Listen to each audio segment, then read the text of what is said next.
Mark எழுதின சுவிசேஷம். Mark 1ஆம் அதிகாரம். தேவனுடைய குமாரனாகிய இயேசு கிறிஸ்துவினுடைய சுவிசேஷத்தின் ஆரம்பம். இதோ, நான் என் தூதனை உமக்கு முன்பாக அனுப்புகிறேன், அவன் உமக்கு முன்னே போய் உமக்கு வழியை ஆயத்தம் பண்ணுவான் என்றும், கர்த்தருக்கு வழியை ஆயத்தப்படுத்துங்கள், அவருக்கு பாதைகளை செவ்வை பண்ணுங்கள் என்று வனாந்தரத்திலே கூப்பிடுகிறவருடைய சத்தம் உண்டாகும் என்றும் தீர்க்க தரிசன ஆகமங்களில் எழுதியிருக்கிற பிரகாரமாய் யோவான் வனாந்தரத்தில் ஞானஸ்நானம் கொடுத்து பாவ மன்னிப்புக்கென்று மனம் திரும்புதலுக்கு ஏற்ற ஞானஸ்நானத்தை குறித்து பிரசங்கம் பண்ணி கொண்டிருந்தான். அப்பொழுது யூதேயா தேசத்தார் அனைவரும் எருசலேம் நகரத்தார் யாவரும் அவனிடத்திற்கு போய் தங்கள் பாவங்களை அறிக்கையிட்டு யோர்தான் நதியில் அவனால் ஞானஸ்நானம் பெற்றார்கள். யோவான் ஒட்டக மயிர் உடையை தரித்து தன் அறையில் வார்க்கச்சையை கட்டி கொண்டவனாயும் வெட்டு கிளியையும் காட்டு தேனையும் புசிக்கிறவனாயும் இருந்தான். அவன், என்னிலும் வல்லவர் ஒருவர் எனக்கு பின் வருகிறார், அவருடைய பாதரட்சைகளின் வாரை குனிந்து அவிழ்ப்பதற்கும் நான் பாத்திரன் அல்ல. நான் ஜலத்தினால் உங்களுக்கு ஞானஸ்நானம் கொடுத்தேன், அவரோ பரிசுத்த ஆவியினால் உங்களுக்கு ஞானஸ்நானம் கொடுப்பார் என்று பிரசங்கித்தான். அந்த நாட்களில் இயேசு கலிலேயாவில் உள்ள நாசரேத் ஊரிலிருந்து வந்து யோர்தான் நதியில் யோவானால் ஞானஸ்நானம் பெற்றார். அவர் ஜலத்திலிருந்து கரையேறின உடனே வானம் திறக்கப்பட்டதையும் ஆவியானவர் புறாவை போல் தம்மேல் இறங்குகிறதையும் கண்டார். அன்றியும், நீர் என்னுடைய நேசகுமாரன், உண்மையில் பிரியமாயிருக்கிறேன் என்று வானத்திலிருந்து ஒரு சத்தம் உண்டாயிற்று. உடனே ஆவியானவர் அவரை வனாந்தரத்திற்கு போகும்படி ஏவினார். அவர் வனாந்தரத்திலே 40 நாள் இருந்து சாத்தானால் சோதிக்கப்பட்டு அங்கே காட்டு மிருகங்களின் நடுவிலே சஞ்சரித்துக் கொண்டிருந்தார். தேவதூதர்கள் அவருக்கு ஊழியம் செய்தார்கள். யோவான் காவலில் வைக்கப்பட்ட பின்பு இயேசு கலிலேயாவிலே வந்து தேவனுடைய ராஜ்யத்தின் சுவிசேஷத்தை பிரசங்கித்து, காலம் நிறைவேறிற்று, தேவனுடைய ராஜ்யம் சமீபமாயிற்று, மனம் திரும்பி சுவிசேஷத்தை விசுவாசியுங்கள் என்றார். அவர் கலிலேயா கடலோரமாய் நடந்து போகையில் மீன் பிடிக்கிறவர்களாயிருந்த சீமோனும் அவன் சகோதரன் அந்திரேயாவும் கடலில் வலை போட்டுக் கொண்டிருக்கிற போது அவர்களை கண்டார். இயேசு அவர்களை நோக்கி, என் பின்னே வாருங்கள், உங்களை மனுஷரை பிடிக்கிறவர்களாக்குவேன் என்றார். உடனே அவர்கள் தங்கள் வலைகளை விட்டு அவருக்கு பின் சென்றார்கள்.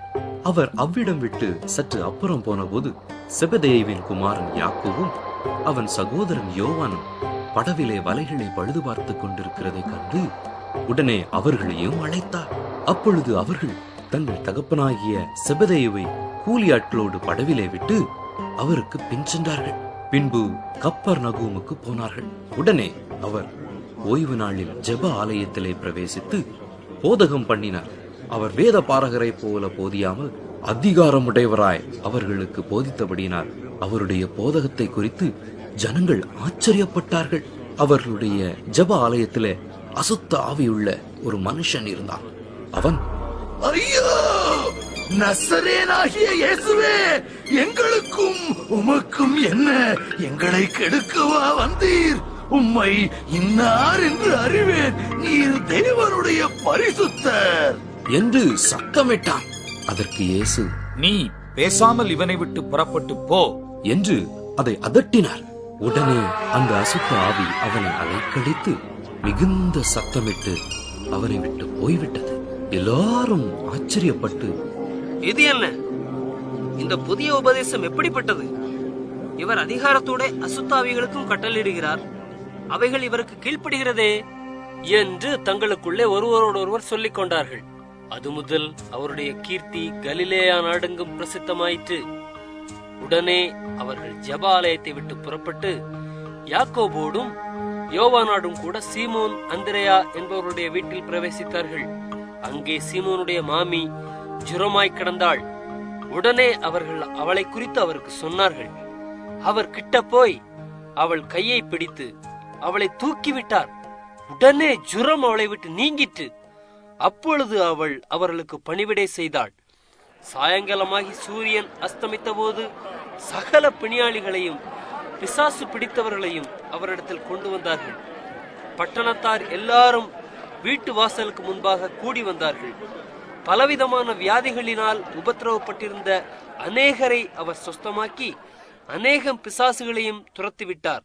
அந்த பிசாசுகள் தம்மை அறிந்திருந்தபடியால் அவைகள் பேசுகிறதற்கு அவர் இடம் கொடுக்கவில்லை. அவர் அதிகாலையில் இருட்டோடே எழுந்து புறப்பட்டு வனாந்தரமான ஓரிடத்திற்கு போய் அங்கே ஜெபம் பண்ணினார். சீமோனும் அவனோட இருந்தவர்களும் அவரை பின்தொடர்ந்து போய் அவரை கண்டபோது, உம்மை எல்லாரும் தேடுகிறார்கள் என்று சொன்னார்கள். அவர்களை அவர் நோக்கி, அடுத்த ஊர்களிலும் நான் பிரசங்கம் பண்ண வேண்டுமாதலால் அவ்விடங்களுக்கு போவோம், வாருங்கள், இதற்காகவே புறப்பட்டு வந்தேன் என்று சொல்லி கலிலேய நாடெங்கும் அவர்களுடைய ஜெப ஆலயங்களில் அவர் பிரசங்கம் பண்ணிக் கொண்டும் பிசாசுகளை துரத்தி கொண்டும் இருந்தார். அப்பொழுது குஷ்டரோகி ஒருவன் அவரிடத்தில் வந்து அவர் முன்பாக முழங்கால் படியிட்டு, உமக்கு சித்தமானால் என்னை சுத்தமாக்க உம்மால் ஆகும் என்று வேண்டிக் கொண்டார். இயேசு மனதுருகி கையை நீட்டி அவனை தொட்டு, எனக்கு சித்தமுண்டு, சுத்தமாகு என்றார். இப்படி அவர் சொன்ன உடனே குஷ்டரோகம் அவனை விட்டு நீங்கிற்று. அவன் சுத்தமானான். அப்பொழுது அவர் அவனை நோக்கி, நீ இதை ஒருவருக்கும் சொல்லாதபடிக்கு எச்சரிக்கையாயிரு. ஆயினும் நீ போய் ஆசாரியனுக்கு உன்னை காண்பித்து, நீ சுத்தமானது நிமித்தம் மோசே கட்டளையிட்டிருக்கிறவைகளை அவர்களுக்கு சாட்சியாக செலுத்து என்று கண்டிப்பாய் சொல்லி உடனே அவனை அனுப்பிவிட்டார். அவனோ புறப்பட்டு போய் இந்த சங்கதி எங்கும் விளங்கும்படியாக பிரசித்தம் பண்ண தொடங்கினான். அதனால் அவர் வெளியரங்கமாய் பட்டணத்தில் பிரவேசிக்க கூடாமல் வெளியே வனாந்தரமான இடங்களில் தங்கியிருந்தார். எத்திசையிலும் இருந்து ஜனங்கள் அவரிடத்திற்கு வந்தார்கள். மாற்கு 2ஆம் அதிகாரம். சில நாட்களுக்கு பின்பு அவர் மறுபடியும் கப்பர்நகூமுக்கு போனார். அவர் வீட்டில் இருக்கிறார் என்று ஜனங்கள் கேள்விப்பட்டு உடனே வாசலுக்கு முன்னும் நிற்க இடம் போதாதபடிக்கு அநேகர் கூடி வந்தார்கள். அவர்களுக்கு வசனத்தை போதித்தார். அப்பொழுது 4 பேர் ஒரு திமிர்வாதக்காரனை சுமந்து கொண்டு அவரிடத்தில் வந்தார்கள். ஜனக்கூட்டத்தின் நிமித்தம் அவருக்கு சமீபமாய் சேரக்கூடாமல் அவர் இருந்த வீட்டின் மேற்கூரையை பிரித்து திறப்பாக்கி திமிர்வாதக்காரன் கிடக்கிற படுக்கையை இறக்கினார்கள். இயேசு அவர்கள் விசுவாசத்தை கண்டு திமிர்வாதக்காரனை நோக்கி, மகனே, உன் பாவங்கள் உனக்கு மன்னிக்கப்பட்டது என்றார்.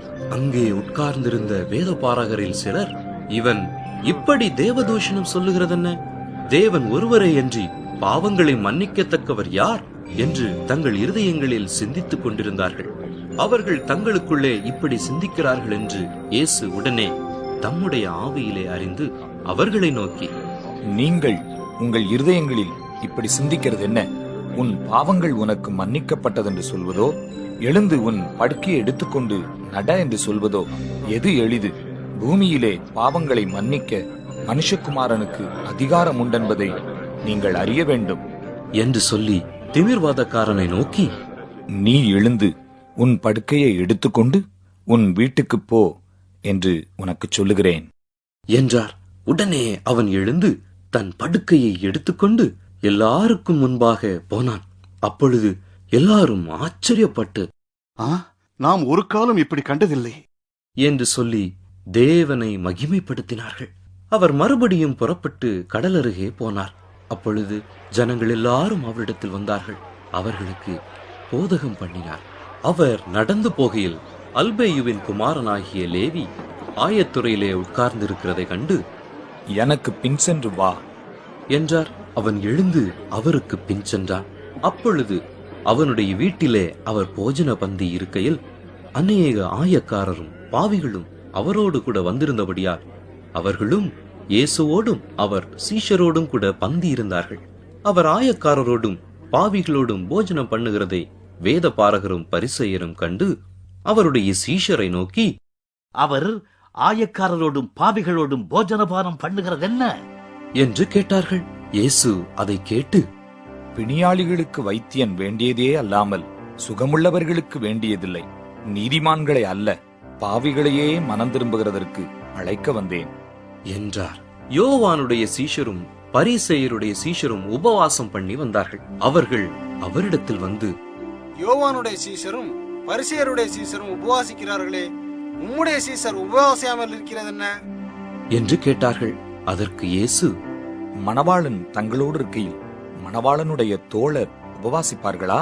மணவாளன் தங்களுடனே இருக்கும் வரைக்கும் உபவாசிக்க மாட்டார்களே. மணவாளன் அவர்களை விட்டு எடுபடும் நாட்கள் வரும். அந்த நாட்களிலே உபவாசிப்பார்கள். ஒருவனும் கோடித்துண்டை பழைய வஸ்திரத்தோட இணைக்க மாட்டான். இணைத்தால் அதனோடே இணைத்த புதிய துண்டு பழையதை அதிகமாய் கிழிக்கும், வீரலும் அதிகமாகும். ஒருவனும் புது திராட்சரசத்தை பழந்துருத்திகளில் வார்த்து வைக்க மாட்டான். வார்த்து வைத்தால் புது ரசம் துருத்திகளை கிழித்து போடும், ரசமும் சிந்திப்போம், துருத்திகளும் கெட்டுப்போம். புது ரசத்தை புது துருத்திகளில் வார்த்து வைக்க வேண்டும் என்றார். பின்பு அவர் ஓய்வு நாளில் பயிர் வழியே போனார். அவருடைய சீஷர்கள் கூட நடந்து போகையில் கதிர்களை கொய்ய தொடங்கினார்கள். பரிசேயர் அவரை நோக்கி, இதோ ஓய்வு நாளில் செய்யத்தகாததை இவர்கள் ஏன் செய்கிறார்கள் என்றார்கள். அதற்கு அவர், தாவீதுக்கு உண்டான ஆபத்தில் தானும் தன்னோடிருந்தவர்களும் பசியாயிருந்த போது அவன் அபியத்தார் என்னும் பிரதான ஆசாரியன் காலத்தில் செய்ததை நீங்கள் ஒரு காலம் வாசிக்கவில்லையா? அவன் தேவனுடைய வீட்டில் பிரவேசித்து ஆசாரியர் தவிர வேறு ஒருவரும் புசிக்கத்தகாத தெய்வ சமூகத்து அப்பங்களை தானும் புசித்து தன்னோடிருந்தவர்களுக்கும் கொடுத்தானே என்றார். பின்பு அவர்களை நோக்கி, மனுஷன் ஓய்வு நாளுக்காக உண்டாக்கப்படவில்லை, ஓய்வு நாள் மனுஷனுக்காக உண்டாக்கப்பட்டது. ஆகையால் மனுஷகுமாரன் ஓய்வு நாளுக்கும் ஆண்டவராயிருக்கிறார் என்றார். மார்க்கு 3ஆம் அதிகாரம். மறுபடியும் அவர் ஜெப ஆலயத்தில் பிரவேசித்தார். அங்கே சூம்பின கையையுடைய ஒரு மனுஷன் இருந்தார். அவர் ஓய்வு நாளில் அவனை சொஸ்தமாக்கினால் அவர் பேரில் குற்றம் சாட்டலாம் என்று அவர் மேல் நோக்கமாயிருந்தார்கள். அப்பொழுது அவர் சூம்பின கையையுடைய மனுஷனை நோக்கி, எழுந்து நடுவே நில் என்று சொல்லி அவர்களை பார்த்து, ஓய்வு நாட்களில் நன்மை செய்வதோ தீமை செய்வதோ, ஜீவனை காப்பதோ அழிப்பதோ எது நியாயம் என்றார். அதற்கு அவர்கள் பேசாமல் இருந்தார்கள். அவர்களுடைய இருதய கடினத்து நிமித்தம் அவர் விசனப்பட்டு கோபத்துடனே சுற்றிலும் இருந்தவர்களை பார்த்து அந்த மனுஷனை நோக்கி, உன் கையை நீட்டு என்றார். அவன் நீட்டினான். அவன் கை மறு கையை போல சொஸ்தமாயிற்று. உடனே பரிசேயர் புறப்பட்டு போய் அவரை கொலை செய்யும்படிக்கு அவருக்கு விரோதமாய் ஏரோதியரோடே கூட ஆலோசனை பண்ணினார்கள். இயேசு தம்முடைய சீஷர்களோட அவ்விடம் விட்டு கடலோரத்துக்கு போனார். கலிலேயாவிலும் யூதேயாவிலும் எருசலேமிலும் இதுமேயாவிலும் யோர்தானுக்கு அக்கறையிலும் இருந்து திரளான ஜனங்கள் வந்து அவருக்கு பின் சென்றார்கள். அல்லாமலும் தீரு சீதோன் பட்டணங்களின் திசைகளிலும் இருந்து திரளான ஜனங்கள் அவர் செய்த அற்புதங்களை குறித்து கேள்விப்பட்டு அவரிடத்தில் வந்தார்கள். அவர் அநேகரை சொஸ்தமாக்கினார். நோயாளிகள் எல்லாரும் அதை அறிந்து அவரை தொட வேண்டும் என்று அவரிடத்தில் நெருங்கி வந்தார்கள். ஜனங்கள் திரளாயிருந்தபடியால் அவர்கள் தம்மை நெருக்காதபடிக்கு தமக்காக ஒரு படவை ஆயத்தம் பண்ண வேண்டும் என்று தம்முடைய சீஷர்களுக்கு சொன்னார். அசுத்த ஆவிகளும் அவரை கண்டபோது அவர் முன்பாக விழுந்து, நீர் தேவனுடைய குமாரன் என்று சத்தமிட்டன. தம்மை பிரசித்தம் பண்ணாதபடி அவைகளுக்கு கண்டிப்பாய் கட்டளையிட்டார். பின்பு அவர் ஒரு மலையின் மேல் ஏறி தமக்கு சித்தமானவர்களை தம்மிடத்தில் வரவழைத்தார். அவர்கள் அவரிடத்திற்கு வந்தார்கள். அப்பொழுது அவர் 12 பேரை தெரிந்து கொண்டு அவர்கள் தம்மோடே கூட இருக்கவும் பிரசங்கம் பண்ணும்படியாக தாம் அவர்களை அனுப்பவும் வியாதிகளை குணமாக்கி பிசாசுகளை துரத்தும்படி அவர்கள் அதிகாரம் உடையவர்களாயிருக்கவும் அவர்களை ஏற்படுத்தினார். அவர்கள் யாரெனில், சீமோன், இவனுக்கு பேதுரு என்கிற பெயரிட்டார். செபதேயுவின் குமாரனாகிய யாக்கோபு, யாக்கோபின் சகோதரனாகிய யோவான், இவ்விருவருக்கும் இடி முழக்க மக்கள் என்று அர்த்தம் கொள்ளும் பொவனேர்கேஸ் என்கிற பெயரிட்டார். அந்திரேயா, பிலிப்பு, பர்த்தலோமேயு, மத்தேயு, தோமா, அல்பேயுவின் குமாரன் யாக்கோபு, ததேயு, கானானியனாகிய சீமோன், அவரை காட்டி கொடுத்த யூதாஸ் காரியோத்து என்பவர்களே. பின்பு வீட்டுக்கு போனார்கள். அங்கே அவர்கள் சாப்பிடுவதற்கும் சமயமில்லாதபடிக்கு அநேக ஜனங்கள் மறுபடியும் கூடி வந்தார்கள். அவருடைய இனத்தார் இதை கேட்டபோது, அவர் மதிமயங்கி இருக்கிறார் என்று சொல்லி அவரை பிடித்துக் கொள்ளும்படி வந்தார்கள். எருசலேமில் இருந்து வந்த வேதபாரகர், இவன் பெயல்செபூலை கொண்டிருக்கிறார், பிசாசுகளின் தலைவனாலே பிசாசுகளை துரத்துகிறார் என்றார்கள். அவர்களை அவர் அழைத்து உவமைகளாய் அவர்களுக்கு சொன்னதாவது, சாத்தானை சாத்தான் துரத்துவது எப்படி? ஒரு ராஜ்யம் தனக்குத்தானே விரோதமாக பிரிந்திருந்தால் அந்த ராஜ்யம் நிலைநிற்க மாட்டாதே. ஒரு வீடு தனக்குத்தானே விரோதமாக பிரிந்திருந்தால் அந்த வீடு நிலைநிற்க மாட்டாதே. சாத்தான் தனக்குத்தானே விரோதமாக எழும்பி பிரிந்திருந்தால் அவன் நிலைநிற்க மாட்டாமல் அழிந்து போவானே. பலவானை முந்தி கட்டினால் ஒழிய ஒருவனும் பலவானுடைய வீட்டுக்குள் புகுந்து அவன் உடைமைகளை கொள்ளையிடக்கூடாது. கட்டினானே ஆகில் அவன் வீட்டை கொள்ளையிடுவான். மெய்யாகவே நான் உங்களுக்கு சொல்லுகிறேன், மனுஷர் செய்யும் எல்லா பாவங்களும் அவர்கள் தூஷிக்கும் எந்த தூஷணங்களும் அவர்களுக்கு மன்னிக்கப்படும். ஒருவன் பரிசுத்த ஆவிக்கு விரோதமாக தூஷணம் சொல்வான் ஆகில் அவன் என்றென்றைக்கும் மன்னிப்படையாமல் நித்திய ஆக்கணைக்குள்ளாயிருப்பான் என்றார். அசுத்த ஆவியை கொண்டிருக்கிறான் என்று அவர்கள் சொன்னபடியினாலே அவர் இப்படி சொன்னார். அப்பொழுது அவருடைய சகோதரரும் தாயாரும் வந்து வெளியே நின்று அவரை அழைக்கும்படி அவரிடத்தில் ஆள் அனுப்பினார்கள். அவரை சுற்றிலும் உட்கார்ந்திருந்த ஜனங்கள் அவரை நோக்கி, இதோ உம்முடைய தாயாரும் உம்முடைய சகோதரரும் வெளியே நின்று உம்மை தேடுகிறார்கள் என்றார்கள். அவர்களுக்கு அவர் பிரதியுத்தரமாக, என் தாயார் யார், என் சகோதரர் யார் என்று சொல்லி தம்மை சூழ உட்கார்ந்திருந்தவர்களை சுற்றி பார்த்து, இதோ என் தாயும் என் சகோதரரும் இவர்களே.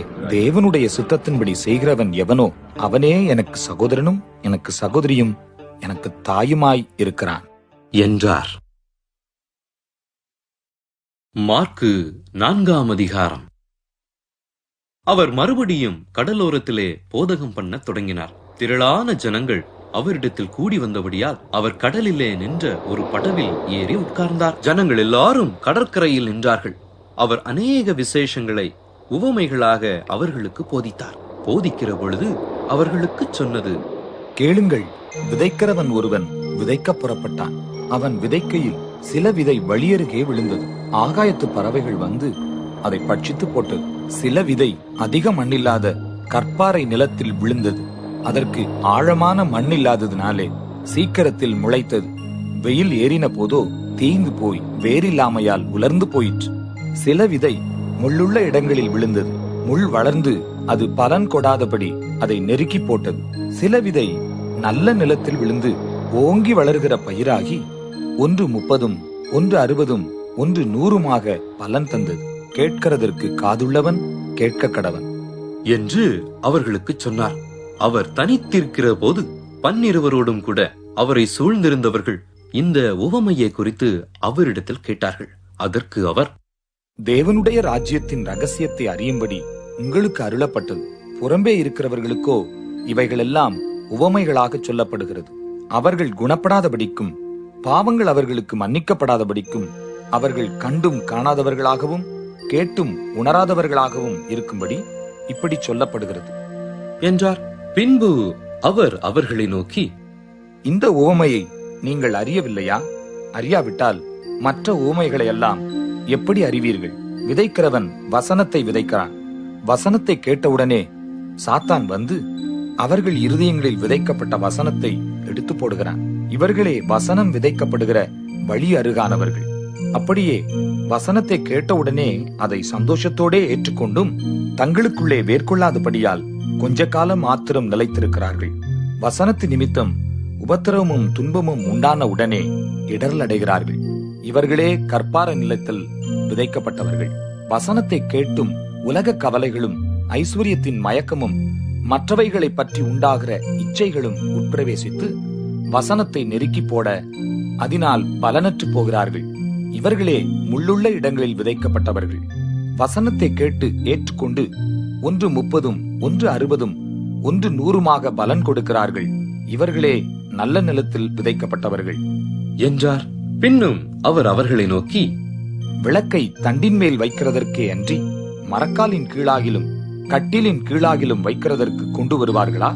வெளியரங்கமாகாத அந்தரங்கமும் இல்லை, வெளிக்கு வராத மறைபொருளும் இல்லை. கேட்கிறதற்கு ஒருவன் காதுள்ளவனாயிருந்தால் கேட்க கடவன் என்றார். பின்னும் அவர் அவர்களை நோக்கி, நீங்கள் கேட்கிறதை கவனியுங்கள்.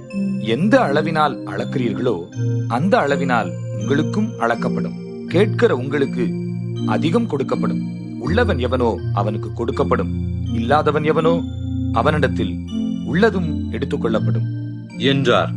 பின்னும் அவர் அவர்களை நோக்கி, தேவனுடைய ராஜ்யமானது ஒரு மனுஷன் நிலத்தில் விதையை விதைத்து இரவில் தூங்கி பகலில் விழித்திருக்க அவனுக்கு தெரியாத விதமாய் விதை முளைத்து பயிராகிறதற்கு ஒப்பாயிருக்கிறது. எப்படி என்றால், நிலமானது முன்பு முளையையும் பின்பு கதிரையும் கதிரிலே நிறைந்த தானியத்தையும் பலனாக தானாய் கொடுக்கும். பயிர் விளைந்து அறுப்பு காலம் வந்தவுடனே அறுக்கிறதற்கு ஆட்களை அனுப்புகிறான் என்றார். பின்னும் அவர் அவர்களை நோக்கி, தேவனுடைய ராஜ்யத்தை எதற்கு ஒப்பிடுவோம்? அல்லது எந்த ஓமையினாலே அதை திருஷ்டாந்தப்படுத்துவோம்? அது ஒரு கடுகு விதைக்கு ஒப்பாயிருக்கிறது. அது பூமியில் விதைக்கப்படும் போது பூமியில் உள்ள சகல விதைகளிலும் சிறிதாயிருக்கிறது. விதைக்கப்பட்ட பின்போ அது வளர்ந்து சகல பூண்டுகளிலும் பெரிதாகி ஆகாயத்து பறவைகள் அதனுடைய நிழலின் கீழ் வந்தடையத்தக்க பெரிய கிளைகளை விடும் என்றார். அவர்கள் கேட்டறியும் திராணிக்கத்தக்கதாக அவர் இப்படிப்பட்ட அநேக உவமைகளினாலே அவர்களுக்கு வசனத்தை சொன்னார். உவமைகளினாலே அன்றி அவர்களுக்கு ஒன்றும் சொல்லவில்லை. அவர் தம்முடைய சீஷரோடே தனித்திருக்கும் போது அவர்களுக்கு எல்லாவற்றையும் விவரித்துச் சொன்னார். அன்று சாயங்காலத்தில் அவர் அவர்களை நோக்கி, அக்கரைக்கு போவோம், வாருங்கள் என்றார். அவர்கள் ஜனங்களை அனுப்பிவிட்டு அவர் படவில் இருந்தபடியே அவரை கொண்டு போனார்கள். வேறே படவுகளும் அவரோட கூட இருந்தது. அப்பொழுது பலத்த சுழல் காற்று உண்டாகி படவு நிரம்பத்தக்கதாக அலைகள் அதன் மேல் மோதிற்று. கப்பலின் பின்னணியத்தில் அவர் தலையணையை வைத்து நித்திரையாயிருந்தார். அவர்கள் அவரை எழுப்பி, போதுகிறே, நாங்கள் மடிந்து போகிறது உமக்கு கவலை இல்லையா என்றார்கள். அவர் எழுந்து காற்றை அதட்டி கடலை பார்த்து, இறையாதே, அமைதலாயிரு என்றார். அப்பொழுது காற்று நின்று போய் மிகுந்த அமைதல் உண்டாயிற்று. அவர் அவர்களை நோக்கி, ஏன் இப்படி பயப்பட்டீர்கள்? ஏன் உங்களுக்கு விசுவாசம் இல்லாமல் போயிற்று என்றார். அவர்கள் மிகவும் பயந்து, இவர் யாரோ, காற்றும் கடலும் இவருக்கு கீழ்ப்படுகிறதே என்று ஒருவரோடொருவர் சொல்லிக் கொண்டார்கள். மார்க்கு 5ஆம் அதிகாரம். பின்பு அவர்கள் கடலுக்கு அக்கறையில் உள்ள கதரேனருடைய நாட்டில் வந்தார்கள். அவர் படவிலிருந்து இறங்கினவுடனே அசுத்த ஆவியுள்ள ஒரு மனுஷன் பிரேத கல்லறைகளிலிருந்து அவருக்கு எதிராக வந்தான். அவனுடைய குடியிருப்பு கல்லறைகளிலே இருந்தது. அவனை சங்கிலிகளினாலும் கட்ட ஒருவனாலும் கூடாதிருந்தது.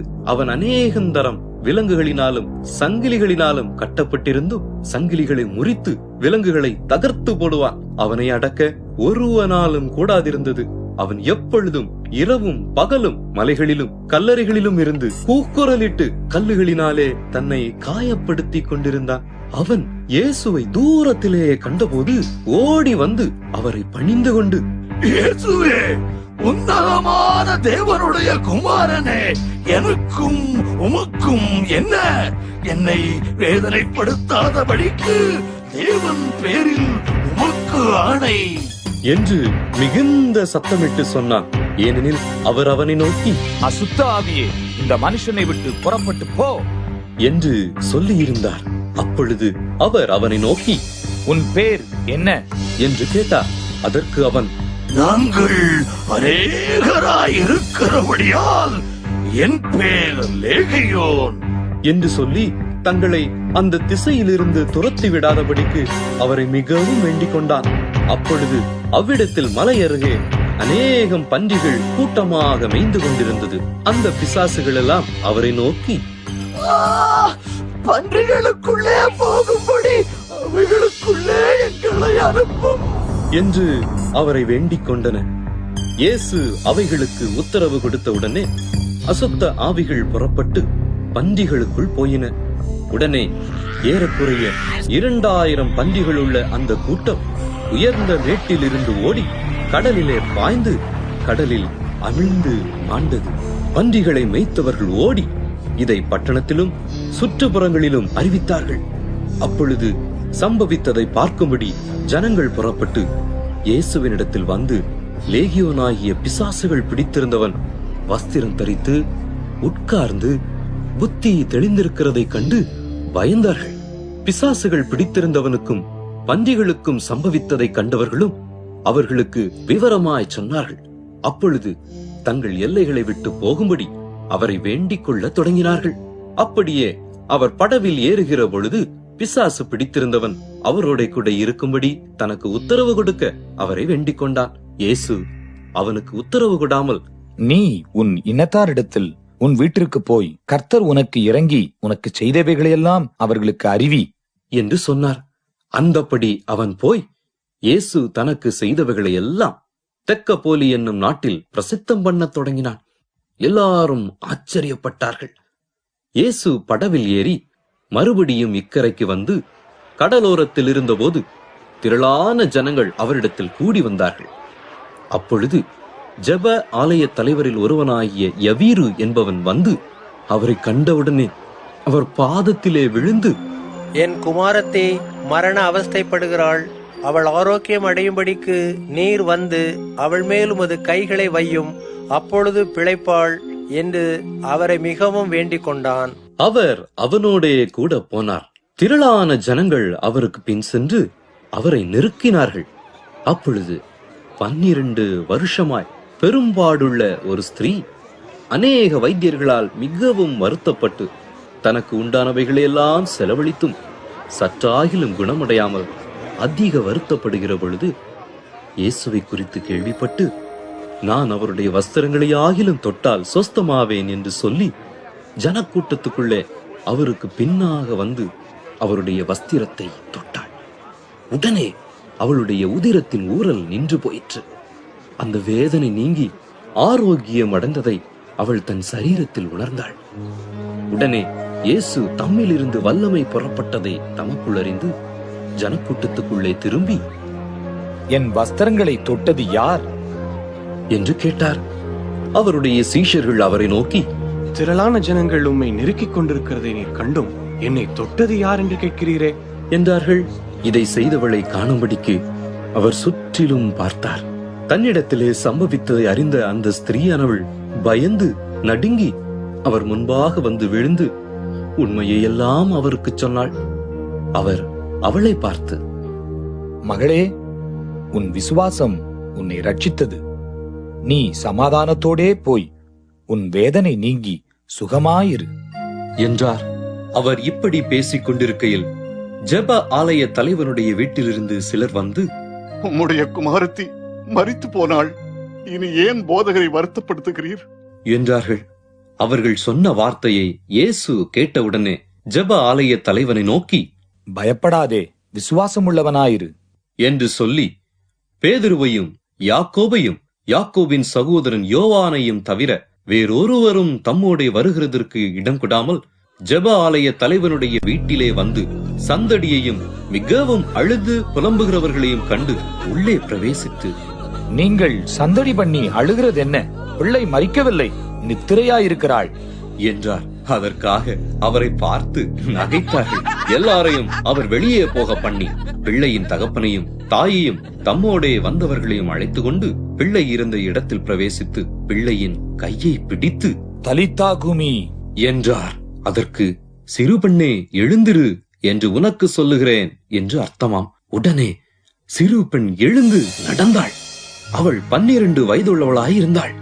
அவர்கள் மிகுந்த ஆச்சரியப்பட்டு பிரமித்தார்கள். அதை ஒருவருக்கும் அறிவியாதபடி அவர்களுக்கு உறுதியாய் கட்டளையிட்டு அவளுக்கு ஆகாரம் கொடுக்கும்படி சொன்னார். மார்க்கு 6ஆம் அதிகாரம். அவர் அவ்விடம் விட்டு புறப்பட்டு தாம் வளர்ந்த ஊருக்கு வந்தார். அவருடைய சீஷரும் அவரோட கூட வந்தார்கள். ஓய்வு நாளான போது ஜெப ஆலயத்தில் உபதேசம் பண்ண தொடங்கினார். அநேகர் கேட்டு ஆச்சரியப்பட்டு, இவைகள் இவனுக்கு எங்கே இருந்து வந்தது? இவன் கைகளினால் இப்படிப்பட்ட பலத்த செய்கைகள் நடக்கும்படி இவனுக்கு கொடுக்கப்பட்ட ஞானம் எப்படிப்பட்டது?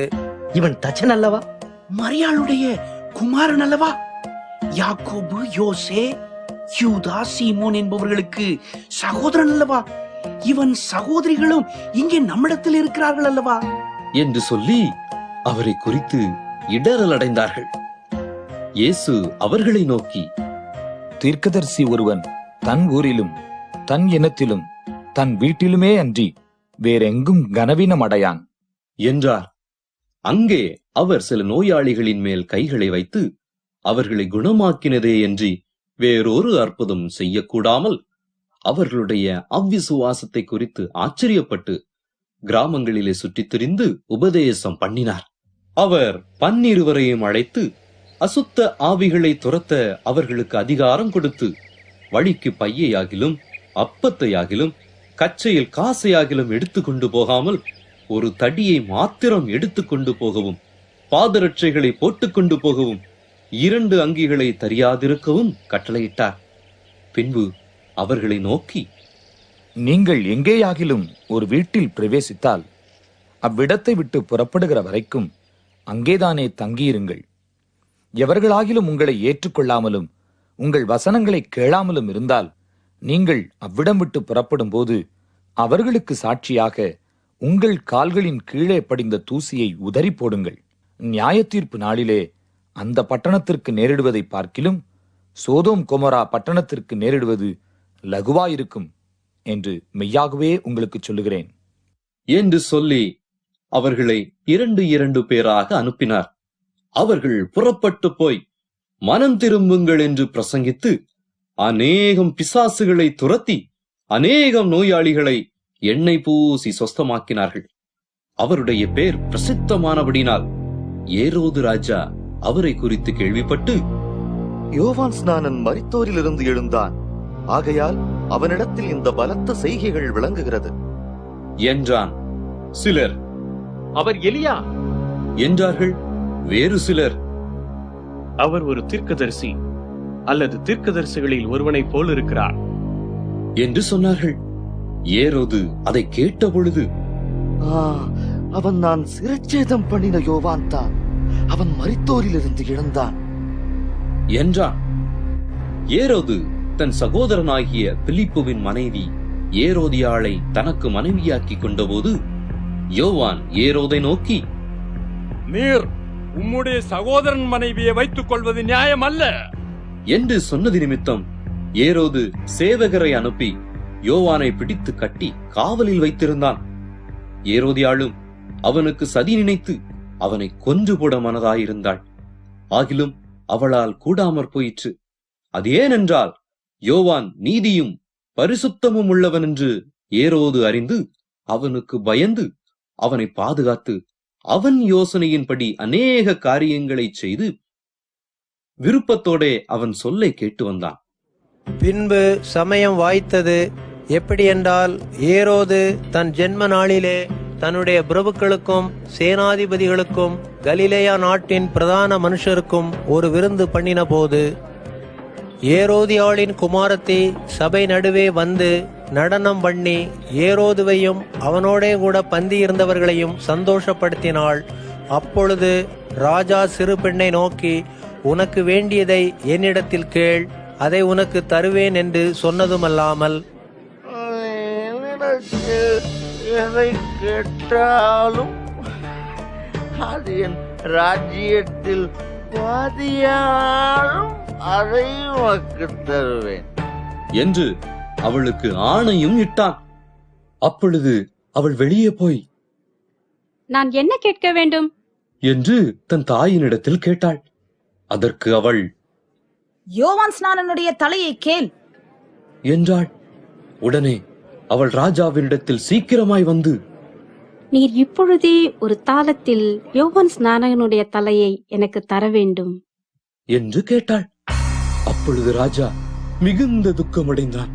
ஆகிலும் ஆணையிட்ட நிமித்தமும் கூட பந்தி இருந்தவர்களின் நிமித்தமும் அவளுக்கு அதை மறுக்க மனதில்லாமல் உடனே அவனுடைய தலையை கொண்டு வரும்படி சேவகனுக்கு கட்டளையிட்டு அனுப்பினான். அந்தப்படி அவன் போய் காவற்கூடத்திலே அவனை சிரச்சேதம் பண்ணி அவன் தலையை ஒரு தாளத்திலே கொண்டு வந்து அதை அந்த சிறு பெண்ணுக்கு கொடுத்தான்.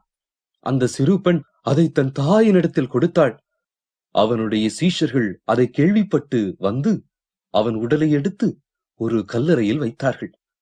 அப்பொழுது அப்போஸ்தலர் இயேசுவினிடத்தில் கூடி வந்து தாங்கள் செய்தவைகள் உபதேசித்தவைகள் யாவையும் அவருக்கு அறிவித்தார்கள். அவர் அவர்களை நோக்கி, வனாந்தரமான ஓரிடத்தில் தனித்து சற்றே இளைப்பாறும்படி போவோம் வாருங்கள் என்றார். ஏனெனில் வருகிறவர்களும் போகிறவர்களும் அநேகராயிருந்தபடியினால் போஜனம் பண்ணுகிறதற்கும் அவர்களுக்கு சமயமில்லாதிருந்தது. அப்படியே அவர்கள் தனிமையாய் ஒரு படவில் ஏறி வனாந்தரமான ஒரு இடத்திற்கு போனார்கள். அவர்கள் புறப்பட்டு போகிறதை ஜனங்கள் கண்டார்கள். அவரை அறிந்த அநேகர் சகல பட்டணங்களிலும் இருந்து கால்நடையாய் அவ்விடத்திற்கு ஓடி அவர்களுக்கு முன்னே அங்கே சேர்ந்து அவரிடத்தில் கூடி வந்தார்கள். இயேசு கரையில் வந்து அநேக ஜனங்களை கண்டு அவர்கள் மேய்ப்பனில்லாத ஆடுகளைப் போல் இருந்தபடியால் அவர்கள் மேல் மனதுருகி அநேக காரியங்களை அவர்களுக்கு உபதேசிக்க தொடங்கினார். வெகு நேரம் சென்ற பின்பு அவருடைய சீஷர்கள் அவரிடத்தில் வந்து, இது வனாந்தரமான இடம், வெகு நேரமும் ஆயிற்று, புசிக்கிறதற்கும் இவர்களிடத்தில் ஒன்றுமில்லை. ஆகையால் இவர்களை சுற்றி இருக்கிற கிராமங்களுக்கும் ஊர்களுக்கும் போய் தங்களுக்காக அப்பங்களை வாங்கிக் கொள்ளும்படி இவர்களை அனுப்பிவிட வேண்டும் என்றார்கள். அவர் அவர்களை நோக்கி, நீங்களே அவர்களுக்கு போஜனம் கொடுங்கள் என்றார். அதற்கு அவர்கள், நாங்கள் போய் 200 பணத்துக்கு அப்பங்களை வாங்கி இவர்களுக்கு புசிக்கும்படி கொடுக்க கூடுமோ என்றார்கள். அதற்கு அவர், உங்களிடத்தில் எத்தனை அப்பங்கள் உண்டு, போய் பாருங்கள் என்றார். அவர்கள் பார்த்து வந்து, 5 அப்பங்களும் 2 மீன்களும் உண்டு என்றார்கள். அப்பொழுது எல்லாரையும் பசும் புல்லின் மேல் பந்தி பந்தியாக உட்கார வைக்கும்படி அவர்களுக்கு கட்டளையிட்டார். அப்படியே வரிசை வரிசையாய் 100 பேராகவும் 50 பேராகவும் உட்கார்ந்தார்கள். அவர் அந்த 5 அப்பங்களையும் அந்த 2 மீன்களையும் எடுத்து வானத்தை அண்ணாந்து பார்த்து ஆசீர்வதித்து அப்பங்களை பிட்டு அவர்களுக்கு பரிமாறும்படி தம்முடைய சீஷர்களிடத்தில் கொடுத்தார். அப்படியே 2 மீன்களையும் எல்லாருக்கும் பங்கிட்டார். எல்லாரும் சாப்பிட்டு திருப்தி அடைந்தார்கள். மேலும் அப்பங்களிலும் மீன்களிலும் மீதியான துணிக்கைகளை 12 கூடை நிறைய எடுத்தார்கள். அப்பம் சாப்பிட்ட புருஷர் ஏறக்குறைய 5000 பேராயிருந்தார்கள். அவர் ஜனங்களை அனுப்பி விடுகையில் தம்முடைய சீஷர்கள் படவில் ஏறி அக்கரையில் பெத்சாயிதாவுக்கு எதிராக தமக்கு முன்னே போகும்படி அவர்களை துரிதப்படுத்தினார். அவர் ஜனங்களை அனுப்பிவிட்ட பின்பு ஜெபம் பண்ணும்படி ஒரு மலையின் மேல் ஏறினார். சாயங்காலமான போது படவு நடுக்கடலில் இருந்தது. அவரோ கரையிலே தனிமையாயிருந்தார். அப்பொழுது காற்று அவர்களுக்கு எதிராயிருந்தபடியினால் அவர்கள் தண்டு வலிக்கிறதில் வருத்தப்படுகிறதை அவர் கண்டு ராத்திரியில் 4ஆம் ஜாமத்தில் கடலின் மேல் நடந்து அவர்களிடத்தில் வந்து அவர்களை கடந்து போகிறவர் போல் காணப்பட்டார். அவர் கடலின் மேல் நடக்கிறதை அவர்கள் கண்டு ஆவேசம் என்று எண்ணி சத்தமிட்டு அலறினார்கள். அவர்கள் எல்லாரும் அவரை கண்டு கலக்கமடைந்தார்கள். உடனே அவர் அவர்களோட பேசி, திடங்கொள்ளுங்கள், நான் தான், பயப்படாதிருங்கள் என்று சொல்லி அவர்கள் இருந்த படவில் ஏறினார். அப்பொழுது காற்று அமர்ந்தது. அதனால் அவர்கள் தங்களுக்குள்ளே மிகவும் பிரமித்து ஆச்சரியப்பட்டார்கள். அவர்களுடைய இருதயம் கடினம் உள்ளதாய் இருந்தபடியினால் அப்பங்களை குறித்து அவர்கள் உணராமற் போனார்கள். அவர்கள் கடலை கடந்து கெனேசரேத் என்னும் நாட்டிற்கு வந்து கரைபிடித்தார்கள். அவர்கள் படவில் இருந்து இறங்கினவுடனே ஜனங்கள் அவரை அறிந்து அந்த சுற்றுமுறம் எங்கும் ஓடித் திரிந்து பிணியாளிகளை படுக்கைகளில் கிடத்தி அவர் வந்திருக்கிறார் என்று கேள்விப்பட்ட இடங்களில் எல்லாம் சுமந்து கொண்டு வந்தார்கள். அல்லாமலும் அவர் பிரவேசித்த கிராமங்கள், பட்டணங்கள், நாடுகள் எவைகளோ அவைகளின் சந்தை வெளிகளிலே வியாதிக்காரரை வைத்து அவருடைய வஸ்திரத்தின் ஓரத்தையாகிலும் அவர்கள் தொடும்படி உத்தரவாக வேண்டும் என்று அவரை வேண்டிக் கொண்டார்கள். அவரை தொட்ட யாவரும் சொஸ்தமானார்கள். மார்க்கு 7ஆம் அதிகாரம். எருசலேமிலிருந்து வந்த பரிசேயரும் வேதபாரகரில் சிலரும் அவரிடத்தில் கூடி வந்தார்கள். அப்பொழுது அவருடைய சீஷரில் சிலர் கழுவாத அசுத்த கைகளாலே போஜனம் பண்ணுகிறதை அவர்கள் கண்டு குற்றம் பிடித்தார்கள். ஏனெனில் பரிசேயர் முதலிய யூதர் அனைவரும் முன்னோர்களின் பாரம்பரியத்தை கைக்கொண்டு அடிக்கடி கை கழுவினாலொழிய சாப்பிட மாட்டார்கள். கடையிலிருந்து வரும்போதும் ஸ்நானம் பண்ணாமல் சாப்பிட மாட்டார்கள். அப்படியே செம்புகளையும் கிண்ணங்களையும் செப்பு குடங்களையும் மனைகளையும் கழுவுகிறதும் அல்லாமல் வேறு அநேக ஆசாரங்களையும் கை கொண்டு வருவார்கள். அப்பொழுது அந்த பரிசேயரும் வேத பாரகரும் அவரை நோக்கி, உம்முடைய சீஷர்கள் முன்னோர்களின் பாரம்பரியத்தை மீறி ஏன் கை கழுவாமல் சாப்பிடுகிறார்கள் என்று கேட்டார்கள். அவர்களுக்கு அவர் பிரதியுத்தரமாக, இந்த ஜனங்கள் தங்கள் உதடுகளினால் என்னை கனம் பண்ணுகிறார்கள், அவர்கள் இருதயமோ எனக்கு தூரமாய் விலகி இருக்கிறது என்றும், மனுஷருடைய கற்பனைகளை உபதேசங்களாக போதித்து வீணாய் எனக்கு ஆராதனை செய்கிறார்கள் என்றும் எழுதியிருக்கிற பிரகாரம் மாயக்காரராகிய உங்களை குறித்து ஏசாயா நன்றாய் தீர்க்க தரிசனம் சொல்லி இருக்கிறான். நீங்கள் தேவனுடைய கட்டளையை தள்ளிவிட்டு மனுஷருடைய பாரம்பரியத்தை கை கொண்டு வருகிறவர்களாய் கிண்ணங்களையும் செம்புகளையும் கழுவுகிறீர்கள் மற்றும் இப்படிப்பட்ட அநேக சடங்குகளையும் அனுசரித்து வருகிறீர்கள் என்றார். பின்னும் அவர் அவர்களை நோக்கி, நீங்கள் உங்கள் பாரம்பரியத்தை கைக்கொள்ளும்படிக்கு தேவனுடைய கட்டளைகளை உயர்த்தமாக்கிறது நன்றாயிருக்கிறது.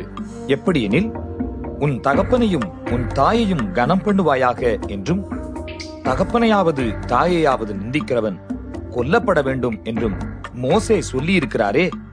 நீங்களோ ஒருவன் தன் தகப்பனையாவது தாயையாவது நோக்கி, உனக்கு நான் செய்யத்தக்க உதவி எது உண்டோ அதை கொர்பான் என்னும் காணிக்கையாக கொடுக்கிறேன் என்று சொல்லிவிட்டால் அவனுடைய கடமை தீர்ந்ததென்று சொல்லி அவனை இனி தன் தகப்பனுக்காவது தன் தாய்க்காவது யாதொரு உதவியும் செய்ய ஒட்டாமல் நீங்கள் போதித்த உங்கள் பாரம்பரியத்தினால் தேவ வசனத்தை அவமாக்குகிறீர்கள்.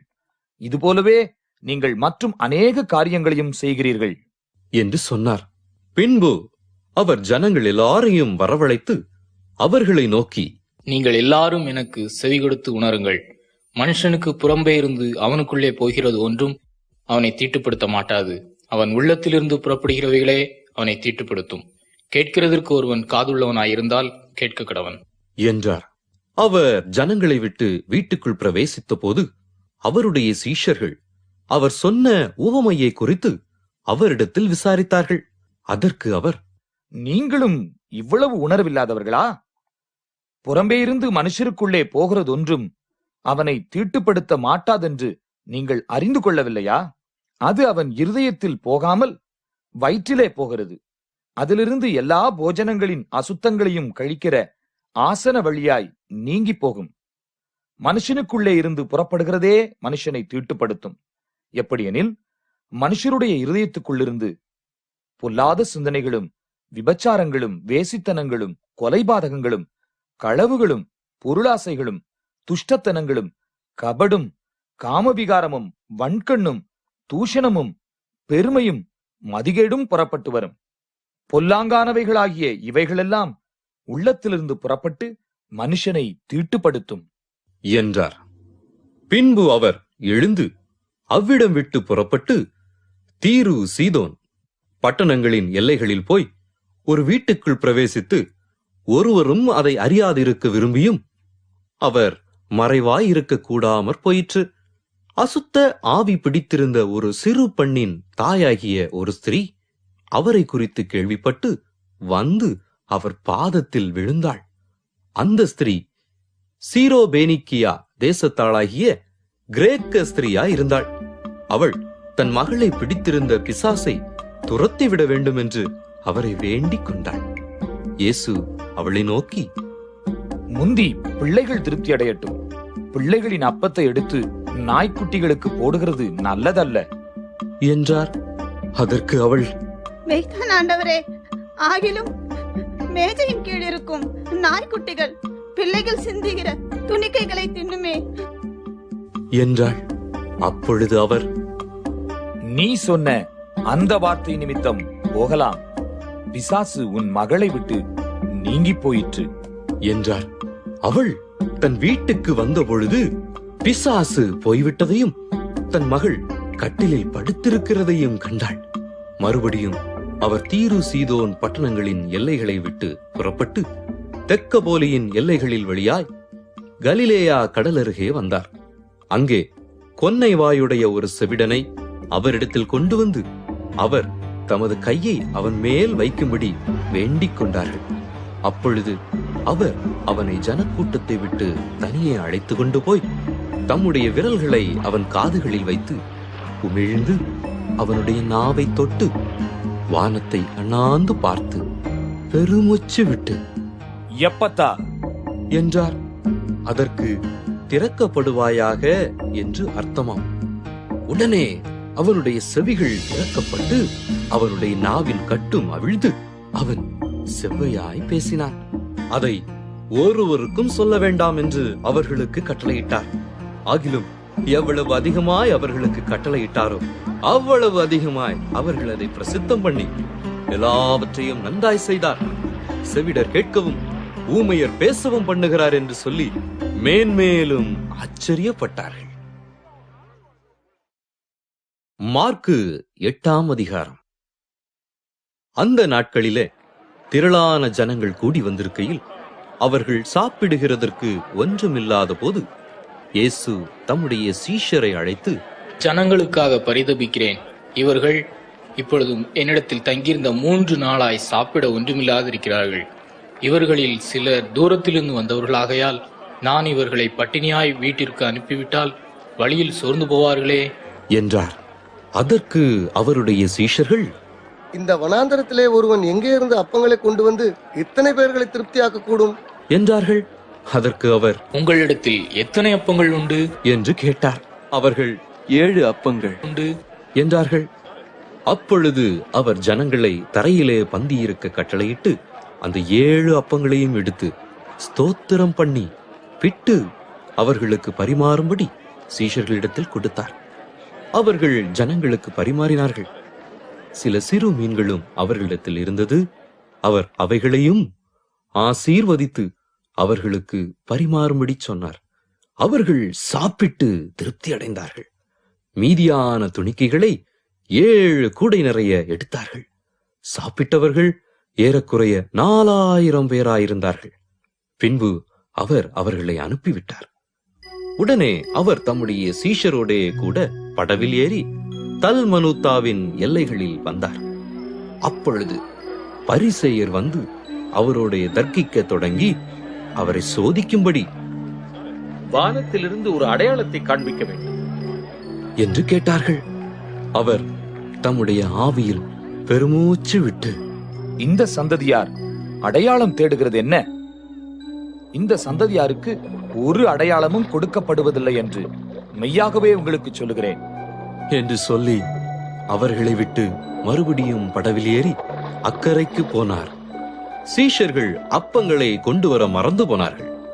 படவிலே அவர்களிடத்தில் ஒரு அப்பம் மாத்திரம் இருந்தது.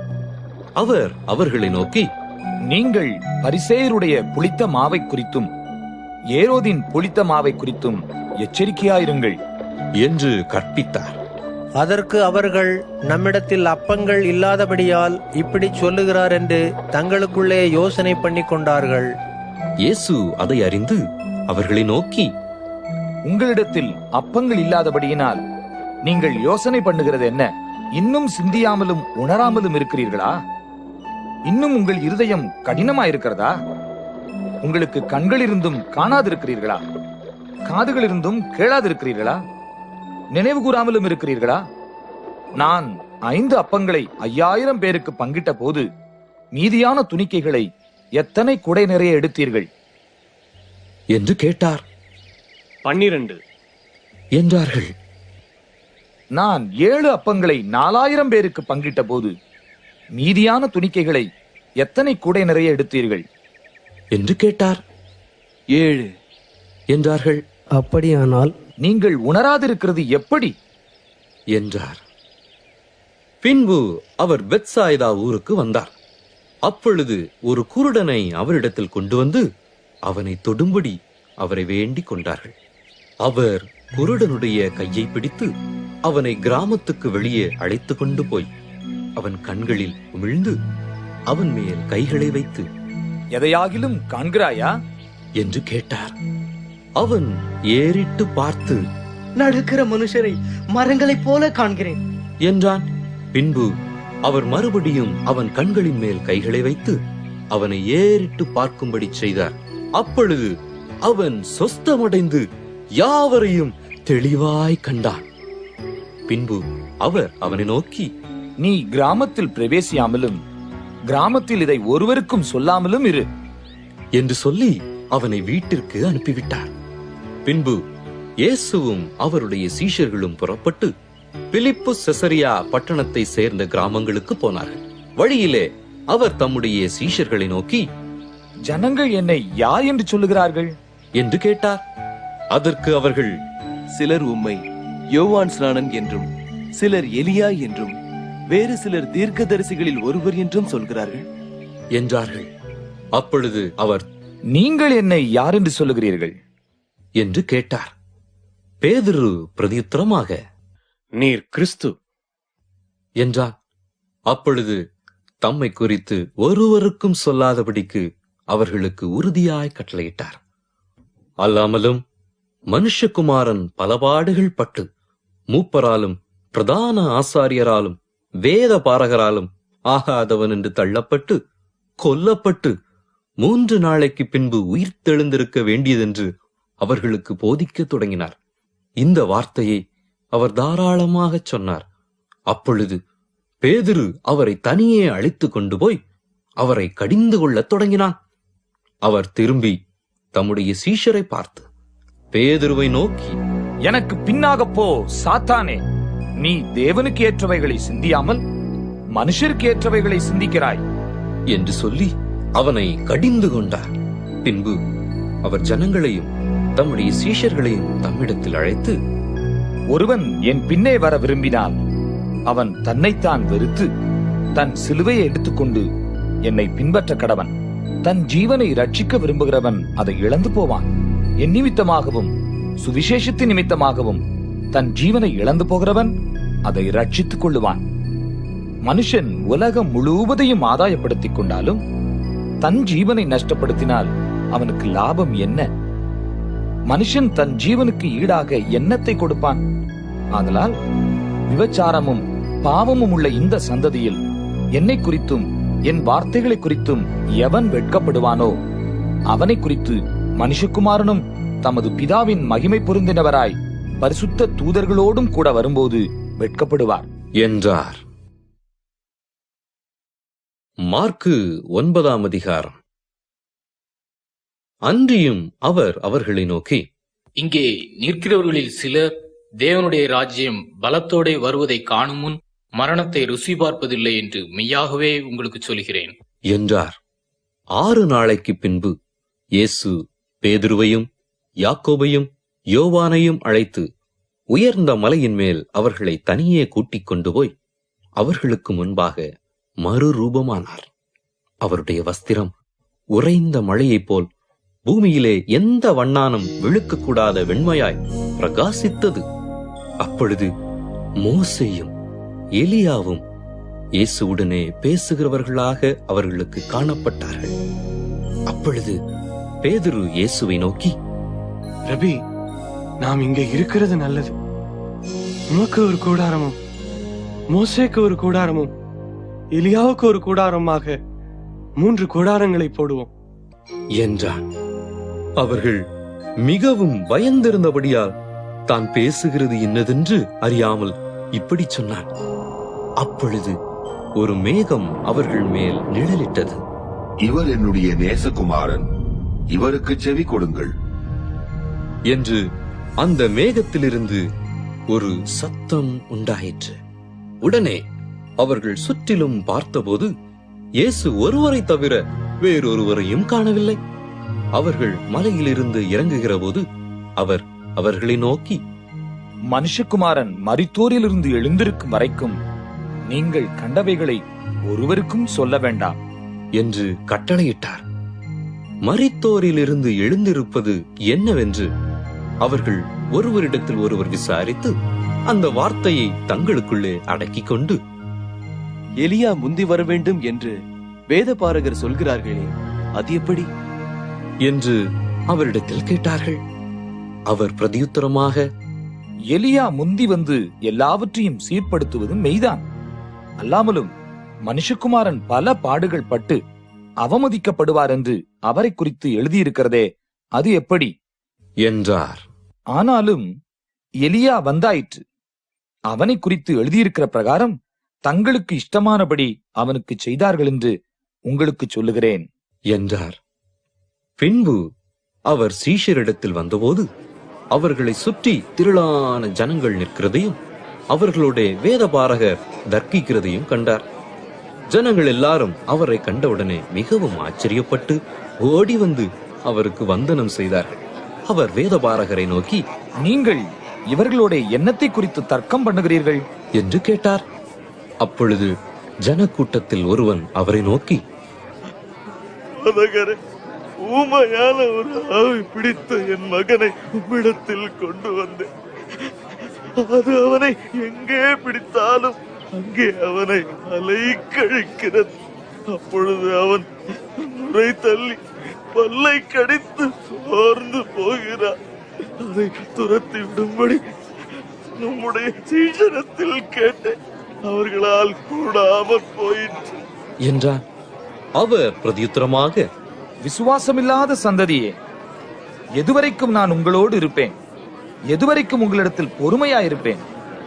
அவனை என்னிடத்தில் கொண்டு வாருங்கள் என்றார். அவனை அவரிடத்தில் கொண்டு வந்தார்கள். அவரை கண்டவுடனே அந்த ஆவி அவனை அலைக்கழித்தது. அவன் தரையிலே விழுந்து நுரை தள்ளி புரண்டான். அவர் அவனுடைய தகப்பனை நோக்கி, இது இவனுக்கு உண்டாகி எவ்வளவு காலமாயிற்று என்று கேட்டார்.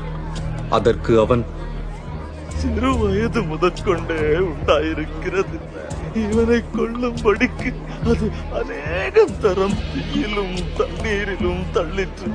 நீர் ஏதாயிலும் செய்யக்கூடுமானா எங்கள் மேல் மனதிருங்கி எங்களுக்கு உதவி செய்ய வேண்டும் என்றான். இயேசு அவனை நோக்கி, நீ விசுவாசிக்க கூடுமானால் ஆகும். விசுவாசிக்கிறவனுக்கு எல்லாம் கூடும் என்றார். உடனே பிள்ளையின் தகப்பன், விசுவாசிக்கிறேன் ஆண்டவரே, என் அவ்விசுவாசம் நீங்கும்படி உதவி செய்யும் என்று கண்ணீரோடே சத்தமிட்டு சொன்னார்.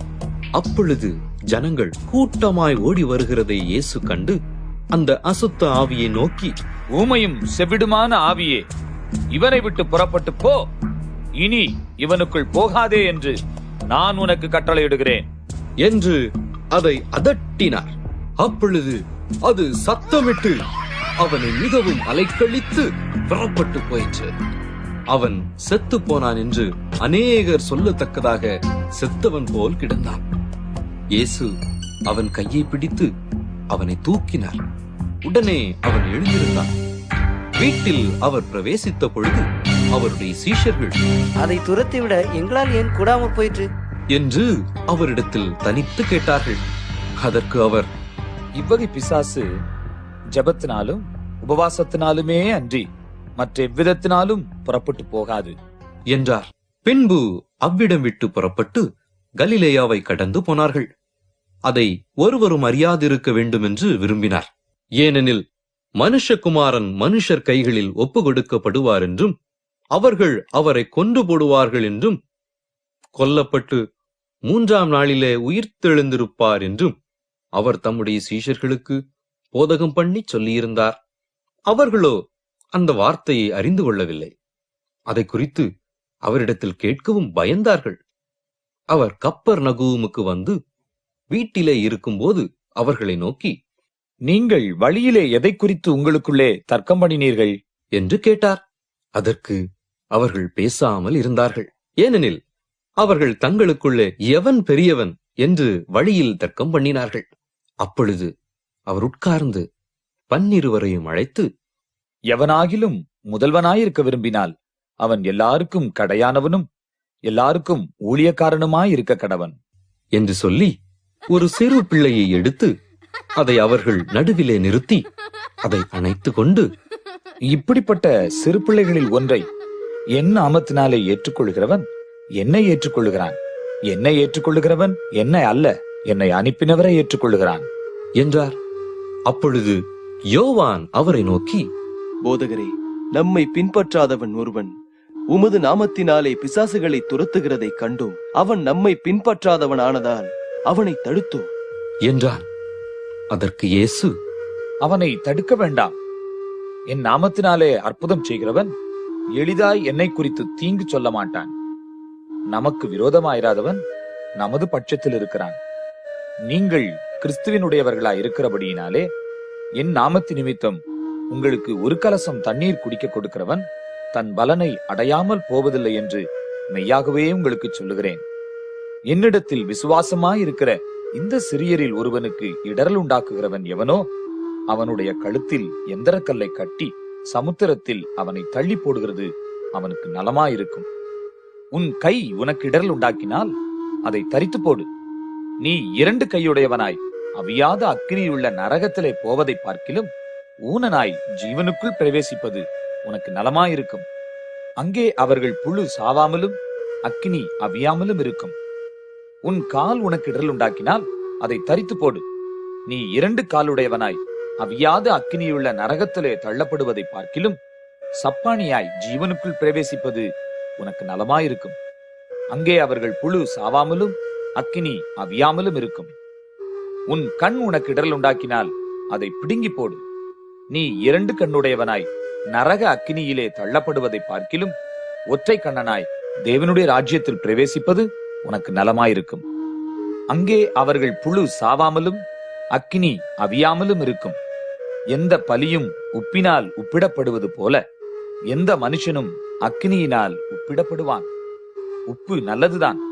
உப்பு சாரமற்று போனால் அதற்கு எதினாலே சாரமுண்டாக்குவீர்கள்? உங்களுக்குள்ளே உப்புடையவர்களாயிருங்கள், ஒருவரோடொருவர் சமாதானம் உள்ளவர்களாயும் இருங்கள் என்றார். மார்க்கு 10ஆம் அதிகாரம். அவர் அவ்விடம் விட்டு எழுந்து யோர்தானுக்கு அக்கறையில் உள்ள தேசத்தின் வழியாய் யூதேயாவின் எல்லைகளில் வந்தார். ஜனங்கள் மறுபடியும் அவரிடத்தில் கூடி வந்தார்கள். அவர் தம்முடைய வழக்கத்தின்படியே மறுபடியும் அவர்களுக்கு போதகம் பண்ணினார். அப்பொழுது பரிசேயர் அவரை சோதிக்க வேண்டும் என்று அவரிடத்தில் வந்து, புருஷனானவன் தன் மனைவியை தள்ளிவிடுவது நியாயமா என்று கேட்டார்கள். அவர் பிரதியுத்தரமாக, மோசே உங்களுக்கு கட்டளையிட்டிருக்கிறது என்ன என்று கேட்டார். அதற்கு அவர்கள், தள்ளுதல் சீட்டை எழுதி கொடுத்து அவளை தள்ளிவிடலாம் என்று மோசே உத்தரவு கொடுத்திருக்கிறார் என்றார்கள். இயேசு அவர்களுக்கு பிரதியுத்தரமாக, உங்கள் இருதய கடினத்தின் நிமித்தம் இந்த கட்டளையை உங்களுக்கு எழுதி கொடுத்தான். ஆகிலும் ஆதியிலே மனுஷரை சிருஷ்டித்த தேவன் அவர்களை ஆணும் பெண்ணுமாக உண்டாக்கினார். இது நிமித்தம் புருஷனானவன் தன் தகப்பனையும் தாயையும் விட்டு தன் மனைவியோடே இசைந்திருப்பான். அவர்கள் இருவரும் ஒரே மாம்சமாயிருப்பார்கள். இவ்விதமாய் அவர்கள் இருவராயிராமல் ஒரே மாம்சமாயிருக்கிறார்கள். ஆகையால் தேவன் இணைத்ததை மனுஷன் பிரிக்காதிருக்க கடவன் என்றார். பின்பு வீட்டிலே அவருடைய சீஷர்கள் அந்த காரியத்தை குறித்து மறுபடியும் அவரிடத்தில் விசாரித்தார்கள். அப்பொழுது அவர், எவனாகிலும் தன் மனைவியை தள்ளிவிட்டு வேறொருத்தியை விவாகம் பண்ணினால் அவன் அவளுக்கு விரோதமாய் விபச்சாரம் செய்கிறவனாயிருப்பான். மனைவியும் தன் புருஷனை தள்ளிவிட்டு வேறொருவனை விவாகம் பண்ணினால் விபச்சாரம் செய்கிறவளாயிருப்பாள் என்றார். அப்பொழுது சிறு பிள்ளைகளை அவர் தொடும்படிக்கு அவர்களை அவரிடத்தில் கொண்டு வந்தார்கள். கொண்டு வந்தவர்களை சீஷர்கள் அதட்டினார்கள். இயேசு அதைக் கண்டு விசனமடைந்து, சிறுபிள்ளைகள் என்னிடத்தில் வருகிறதற்கு இடம் கொடுங்கள், அவர்களை தடை பண்ணாதிருங்கள். தேவனுடைய ராஜ்யம் அப்படிப்பட்டவர்களுடையது. எவனாகிலும் சிறுபிள்ளையைப் போல் தேவனுடைய ராஜ்யத்தை ஏற்றுக்கொள்ளாவிட்டால் அவன் அதில் பிரவேசிப்பதில்லை என்று மெய்யாகவே உங்களுக்கு சொல்லுகிறேன் என்று சொல்லி அவர்களை அணைத்துக் கொண்டு அவர்கள் மேல் கைகளை வைத்து அவர்களை ஆசீர்வதித்தார். பின்பு அவர் புறப்பட்டு வழியிலே போகையில் ஒருவன் ஓடி வந்து அவருக்கு முன்பாக முழங்கால் படியிட்டு, நல்ல போதகரே, நித்திய ஜீவனை சுதந்திரித்துக் கொள்ளும்படி நான் என்ன செய்ய வேண்டும் என்று கேட்டான். அதற்கு இயேசு, நீ என்னை நல்லவன் என்று சொல்வானே? தேவன் ஒருவர் தவிர நல்லவன் ஒருவனும் இல்லையே. விபச்சாரம் செய்யாதிருப்பாயாக, கொலை செய்யாதிருப்பாயாக, களவு செய்யாதிருப்பாயாக, பொய் சாட்சி சொல்லாதிருப்பாயாக, வஞ்சனை செய்யாதிருப்பாயாக, உன் தகப்பனையும் உன் தாயையும் கனம் பண்ணுவாயாக என்கிற கற்பனைகளை அறிந்திருக்கிறாயே என்றார். அதற்கு அவன், போதகரே, இவைகளையெல்லாம் என் சிறு வயது முதல் கை கொண்டிருக்கிறேன் என்றார். இயேசு அவனை பார்த்து அவனிடத்தில் அன்பு கூர்ந்து, உன்னிடத்தில் ஒரு குறைவு உண்டு. நீ போய் உனக்கு உண்டானவைகளை எல்லாம் விற்று தரித்திரருக்கு கொடு. அப்பொழுது பரலோகத்திலே உனக்கு பொக்கிஷம் உண்டாயிருக்கும். பின்பு சிலுவை எடுத்துக்கொண்டு என்னை பின்பற்றி வா என்றார். அவன் மிகுந்த ஆஸ்தி உள்ளவனாயிருந்தபடியால் இந்த வார்த்தையை கேட்டு மனமடிந்து துக்கத்தோடே போய்விட்டான். அப்பொழுது இயேசு சுற்றி பார்த்து தம்முடைய சீஷரை நோக்கி, ஐஸ்வர்யம் உள்ளவர்கள் தேவனுடைய ராஜ்யத்தில் பிரவேசிப்பது எவ்வளவு அரிதாயிருக்கிறது என்றார். சீஷர்கள் அவருடைய வார்த்தைகளை குறித்து ஆச்சரியப்பட்டார்கள். இயேசு பின்னும் அவர்களை நோக்கி, பிள்ளைகளே, ஐஸ்வர்யத்தின் மேல் நம்பிக்கையாயிருக்கிறவர்கள் தேவனுடைய ராஜ்யத்தில் பிரவேசிக்கிறது எவ்வளவு அரிதாயிருக்கிறது. ஐஸ்வர்யவான் தேவனுடைய ராஜ்யத்தில் பிரவேசிப்பதை பார்க்கிலும் ஒட்டகமானது ஊசியின் காதிலே நுழைவது எளிதாயிருக்கும் என்றார். அவர்கள் பின்னும் அதிகமாய் ஆச்சரியப்பட்டு, அப்படியானால் யார் ரட்சிக்கப்படக்கூடும் என்று தங்களுக்குள்ளே சொல்லிக் கொண்டார்கள். இயேசு அவர்களை பார்த்து, மனுஷரால் இது கூடாதுதான், தேவனால் இது கூடாதது அல்ல. தேவனாலே எல்லாம் கூடும் என்றார். அப்பொழுது பேதுரு அவரை நோக்கி, இதோ நாங்கள் எல்லாவற்றையும் விட்டு உம்மை பின்பற்றினோமே என்று சொல்லத் தொடங்கினான். அதற்கு இயேசு பிரதியுத்தரமாக, என் நிமித்தமாகவும் சுவிசேஷத்தின் நிமித்தமாகவும் வீட்டையாவது சகோதரரையாவது சகோதரிகளையாவது தகப்பனையாவது தாயையாவது மனைவியாவது பிள்ளைகளையாவது நிலங்களையாவது விட்டவன் எவனும் இப்பொழுது இம்மையிலே துன்பங்களோடே கூட நூறத்தனையாக வீடுகளையும் சகோதரரையும் சகோதரிகளையும் தாய்களையும் பிள்ளைகளையும் நிலங்களையும் மறுமையிலே நித்திய ஜீவனையும் அடைவான் என்று மெய்யாகவே உங்களுக்கு சொல்லுகிறேன். ஆகிலும் முந்தினோர் அநேகர் பிந்தினோராயும் பிந்தினோர் அநேகர் முந்தினோராயும் இருப்பார்கள் என்றார். பின்பு அவர்கள் எருசலேமுக்கு பிரயாணமாய் போகையில் இயேசு அவர்களுக்கு முன்னே நடந்து போனார். அவர்கள் திகைத்து அவருக்கு பின்னே பயத்தோடே போனார்கள். அப்பொழுது அவர் 12 அழைத்து தமக்கு சம்பவிக்கப் போகிறவைகளை அவர்களுக்கு மறுபடியும் சொல்லத் தொடங்கினார். இதோ எருசலேமுக்கு போகிறோம். அங்கே மனுஷகுமாரன் பிரதான ஆசாரியரிடத்திலும் வேதபாரகரிடத்திலும் ஒப்புக் கொடுக்கப்படுவார். அவர்கள் அவரை மரண ஆக்கணைக்குள்ளாக தீர்த்து புறதேசத்தாரிடத்தில் ஒப்புக் கொடுப்பார்கள். அவர்கள் அவரை பரியாசம் பண்ணி அவரை வாரினால் அடித்து அவர் மேல் துப்பி அவரை கொலை செய்வார்கள். ஆகிலும் 3ஆம் நாளிலே அவர் உயிரோடே எழுந்திருப்பார் என்றார். அப்பொழுது செபதேயுவின் குமாரனாகிய யாக்கோபும் யோவானும் அவரிடத்தில் வந்து, போதகரே, நாங்கள் கேட்டுக்கொள்ள போகிறதை நீர் எங்களுக்கு செய்ய வேண்டும் என்று விரும்புகிறோம் என்றார்கள். அவர் அவர்களை நோக்கி, நான் உங்களுக்கு என்ன செய்ய வேண்டும் என்று விரும்புகிறீர்கள் என்று கேட்டார். அதற்கு அவர்கள், உமது மகிமையிலே எங்களில் ஒருவன் உமது வலது பாரிசத்திலும் ஒருவன் உமது இடது பாரிசத்திலும் உட்கார்ந்திருக்கும்படி எங்களுக்கு அருள் செய்ய வேண்டும் என்றார்கள். இயேசு அவர்களை நோக்கி, நீங்கள் கேட்டுக்கொள்கிறது இன்னது என்று உங்களுக்கே தெரியவில்லை. நான் குடிக்கும் பாத்திரத்தில் நீங்கள் குடிக்கவும் நான் பெறும் ஸ்நானத்தை நீங்கள் பெறவும் உங்களால் கூடுமா என்றார். அதற்கு அவர்கள், கூடும் என்றார்கள். இயேசு அவர்களை நோக்கி, நான் குடிக்கும் பாத்திரத்தில் நீங்கள் குடிப்பீர்கள், நான் பெறும் ஸ்நானத்தையும் நீங்கள் பெறுவீர்கள். ஆனாலும் என் வலது பார்சத்திலும் என் இடது பார்சத்திலும் உட்கார்ந்திருக்கும்படி எவர்களுக்கு ஆயத்தம் பண்ணப்பட்டிருக்கிறதோ அவர்களுக்கே அல்லாமல் மற்றொருவருக்கும் அதை அருள்வது என் காரியம் அல்ல என்றார். மற்ற 10 பேரும் அதை கேட்டு யாக்கோபின் மேலும் யோவானின் மேலும் எரிச்சலானார்கள். அப்பொழுது இயேசு அவர்களை கிட்ட வரச் செய்து, புறஜாதியாருக்கு அதிகாரிகளாக எண்ணப்பட்டவர்கள் அவர்களை இருமாப்பாய் ஆளுகிறார்கள் என்றும் அவர்களில் பெரியவர்கள் அவர்கள் மேல் கடினமாய் அதிகாரம் செலுத்துகிறார்கள் என்றும் நீங்கள் அறிந்திருக்கிறீர்கள். உங்களுக்குள்ளே அப்படி இருக்கலாகாது. உங்களில் எவனாகிலும் பெரியவனாயிருக்க விரும்பினால் அவன் உங்களுக்கு பணிவிடைக்காரனாயிருக்க கடவன். உங்களில் எவனாகிலும் முதன்மையானவனாயிருக்க விரும்பினால் அவன் எல்லாருக்கும் ஊழியக்காரனாயிருக்க கடவன்.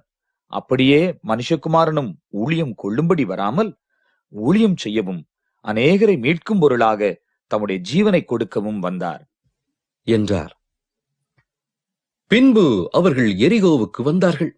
அவரும் அவருடைய சீஷர்களும் திரளான ஜனங்களும் எரிகோவை விட்டு புறப்படுகிற போது திமேயுவின் மகனாகிய பர்திமேயு என்கிற ஒரு குருடன் வழி அருகே உட்கார்ந்து பிச்சை கேட்டுக் கொண்டிருந்தான்.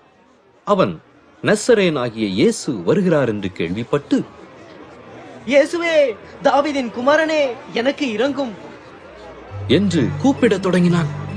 அவன் பேசாதிருக்கும்படி அநேகர் அவனை அதட்டினார்கள். அவனோ, தாவீதின் குமாரனே, எனக்கு இரங்கும் என்று முன்னிலும் அதிகமாய் கூப்பிட்டான். இயேசு நின்று அவனை அழைத்து வரச் சொன்னார். அவர்கள் அந்த குருடனை அழைத்து, திடன்கொள், எழுந்திரு, உன்னை அழைக்கிறார் என்றார்கள். உடனே அவன் தன் மேல் வஸ்திரத்தை எரிந்துவிட்டு எழுந்து இயேசுவினிடத்தில் வந்தான். இயேசு அவனை நோக்கி, நான் உனக்கு என்ன செய்ய வேண்டும் என்று இருக்கிறாய் என்றார். அதற்கு அந்த குருடன், ஆண்டவரே, நான் பார்வையடைய வேண்டும் என்றான்.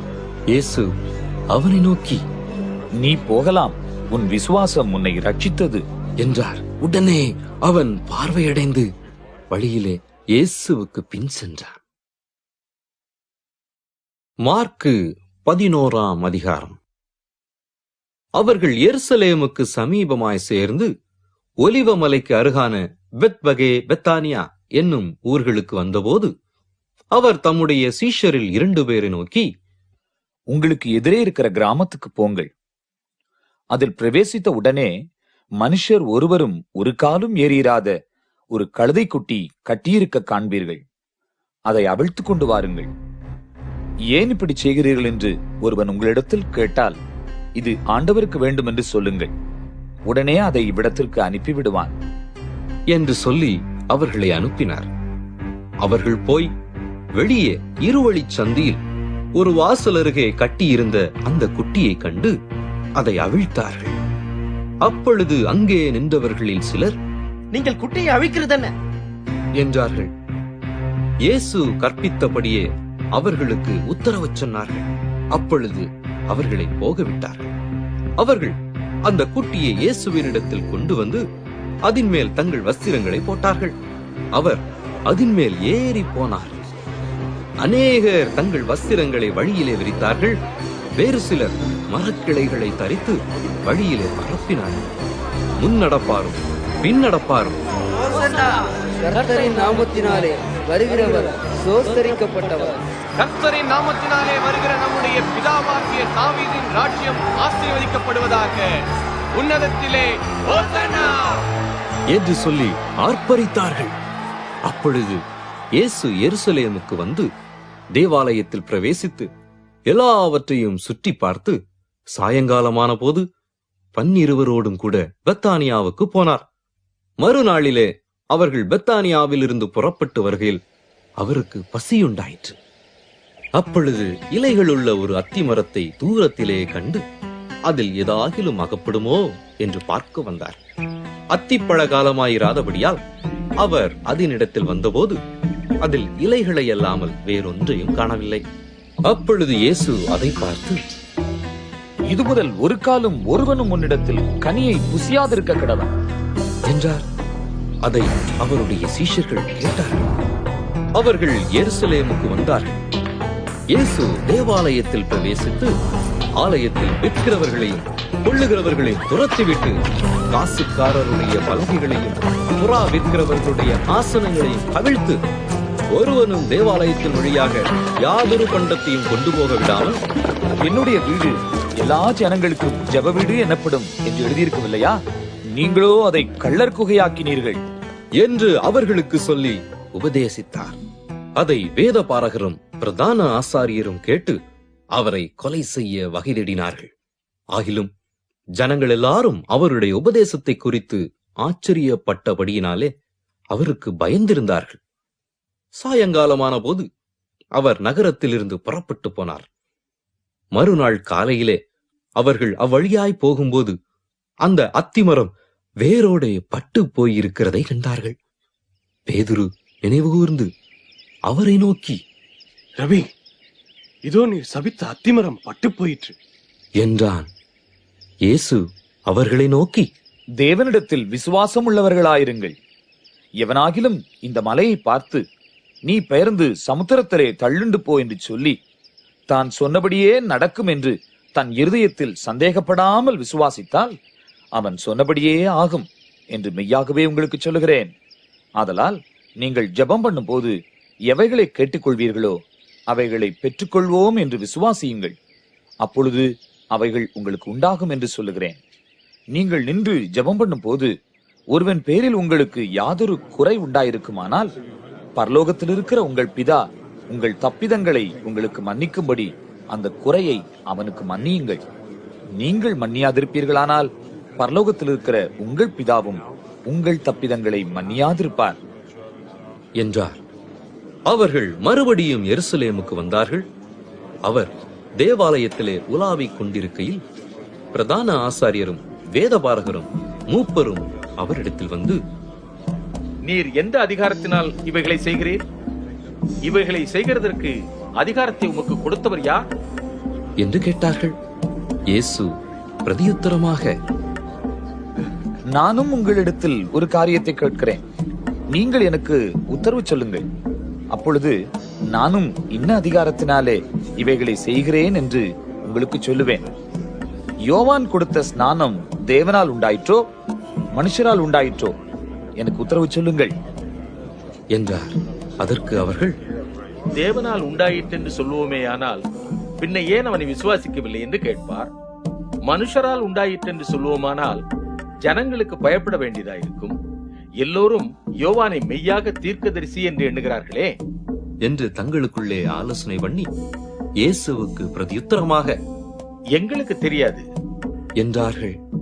அப்பொழுது இயேசு, நானும் இன்ன அதிகாரத்தினாலே இவைகளை செய்கிறேன் என்று உங்களுக்கு சொல்லேன் என்றார். மார்க்கு 12ஆம் அதிகாரம்.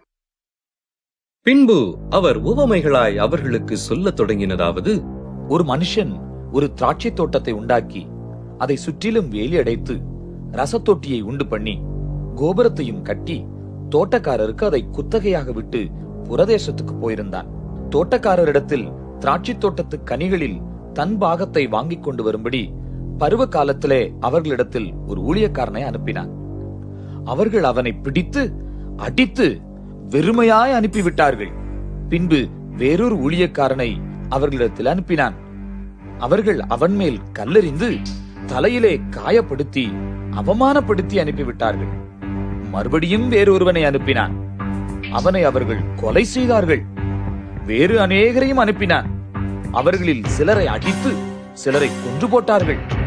அவனுக்கு பிரியமான ஒரே குமாரன் இருந்தான். என் குமாரனுக்கு அஞ்சுவார்கள் என்று சொல்லி அவனையும் கடைசியிலே அவர்களிடத்தில் அனுப்பினான்.